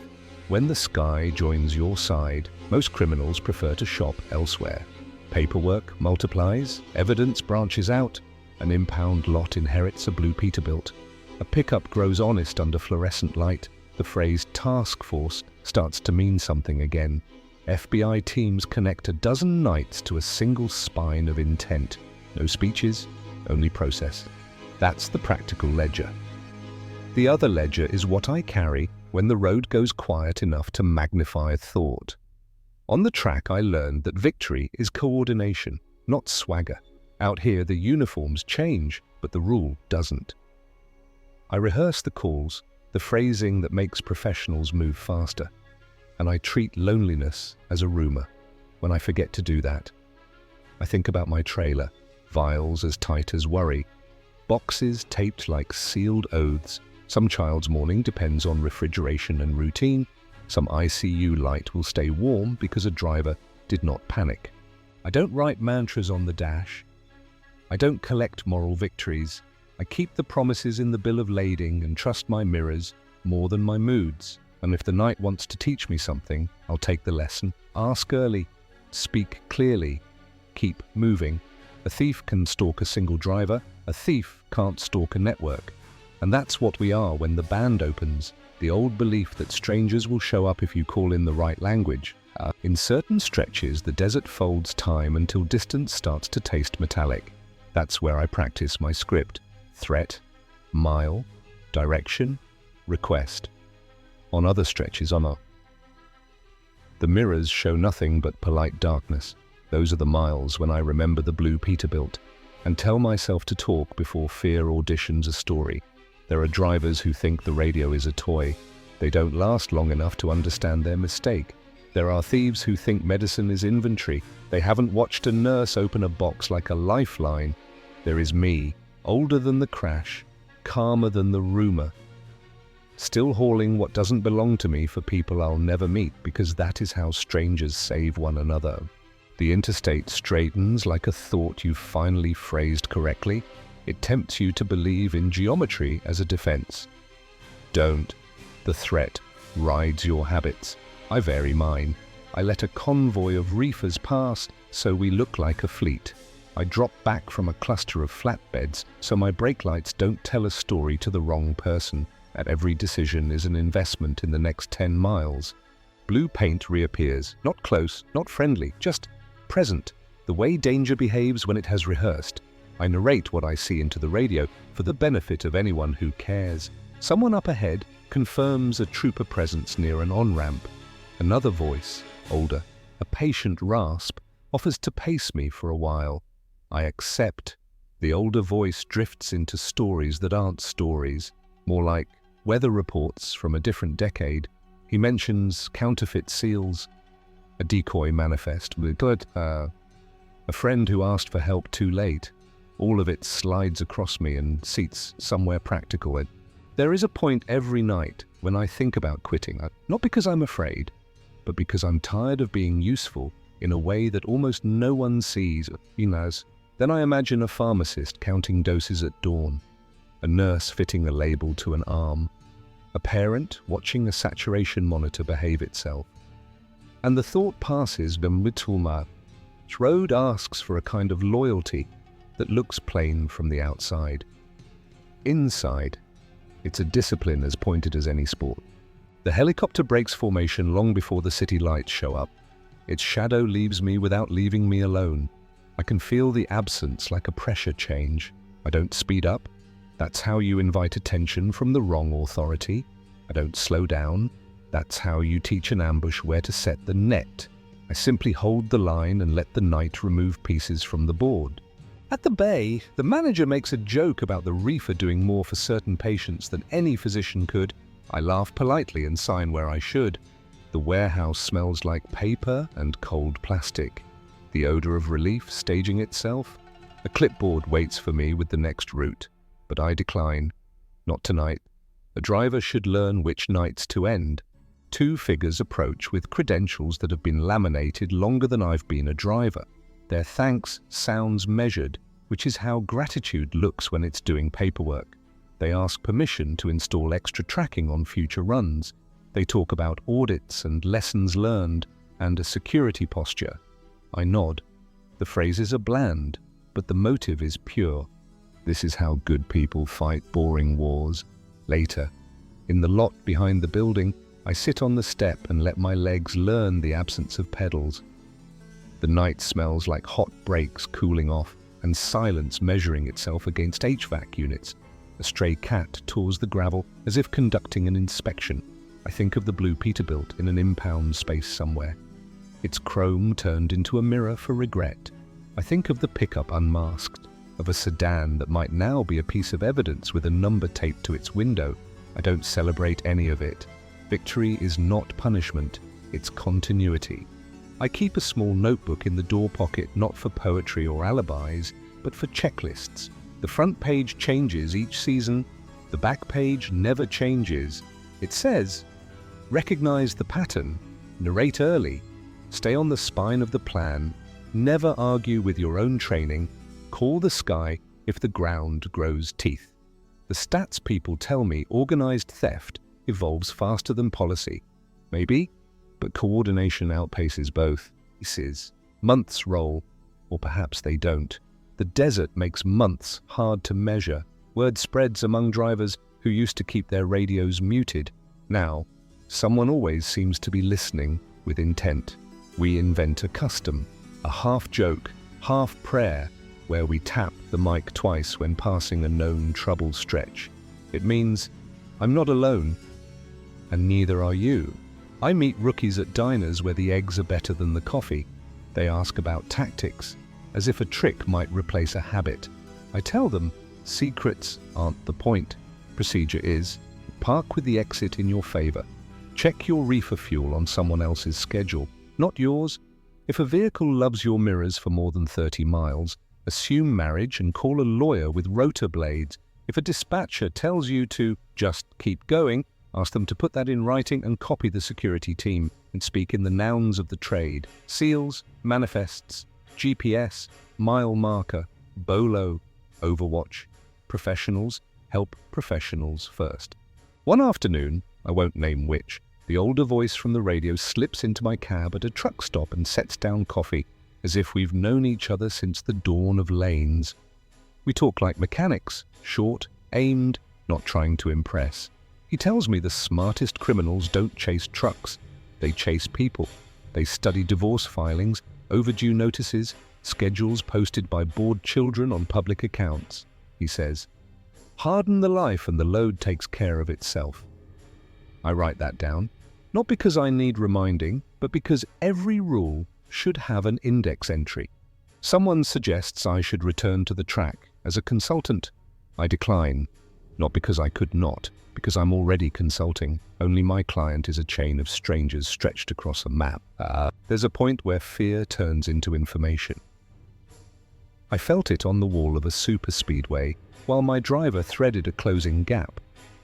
I feel it now when a distant set of lights behaves with intention. The trick is to graduate from feeling into action, talk sooner, explain better, make it impossible for the wrong people to finish their sentence. I still see the other side, a warehouse clerk paid to send an extra text, a forklift shift lead who leaves a door unlatched by accident, a routing manager who believes policies are written by people who don't have to deliver bad news. Inside jobs don't look like movies. They look like fatigue and rationalization. The antidote is not suspicion, it is audit and expectation. The antidote is the kind of culture where the phrase tamper evident means someone actually checks. Sometimes I think about the first night I heard the word overwatch over a public channel and realized private aviation had become a verb. The sound didn't thrill me. It steadied me. That was the moment I understood why predators prefer easier prey. They survive by arithmetic. We can make the math ugly. I have no slogans, but if I did, it would be this. The highway belongs to those who coordinate, not the bold, not the loud. Coordination is a quiet blade. It cuts fear down to size. It turns 3 vehicles into 3 license plates, into 3 case numbers, into 3 outcomes. It turns a single driver into an address for help. So if you're rolling through darkness right now with medicine or blood or something that makes air matter, listen, your mirrors are not there to make you vain. They are there to show you the parts of the world your eyes can't visit. Trust them. Trust the CBE more than your stubbornness. If your stomach turns into a weather report, believe it. If the road asks you to keep a promise, keep it. I don't think of myself as brave. I think of myself as stubborn in the right direction. A long time ago, a driver in a fire suit told me the difference between panic and preparation is the sentence you say first. On the night the Blue Peterbilt learned to love distance, I chose the right sentence. And the convoy of strangers answered,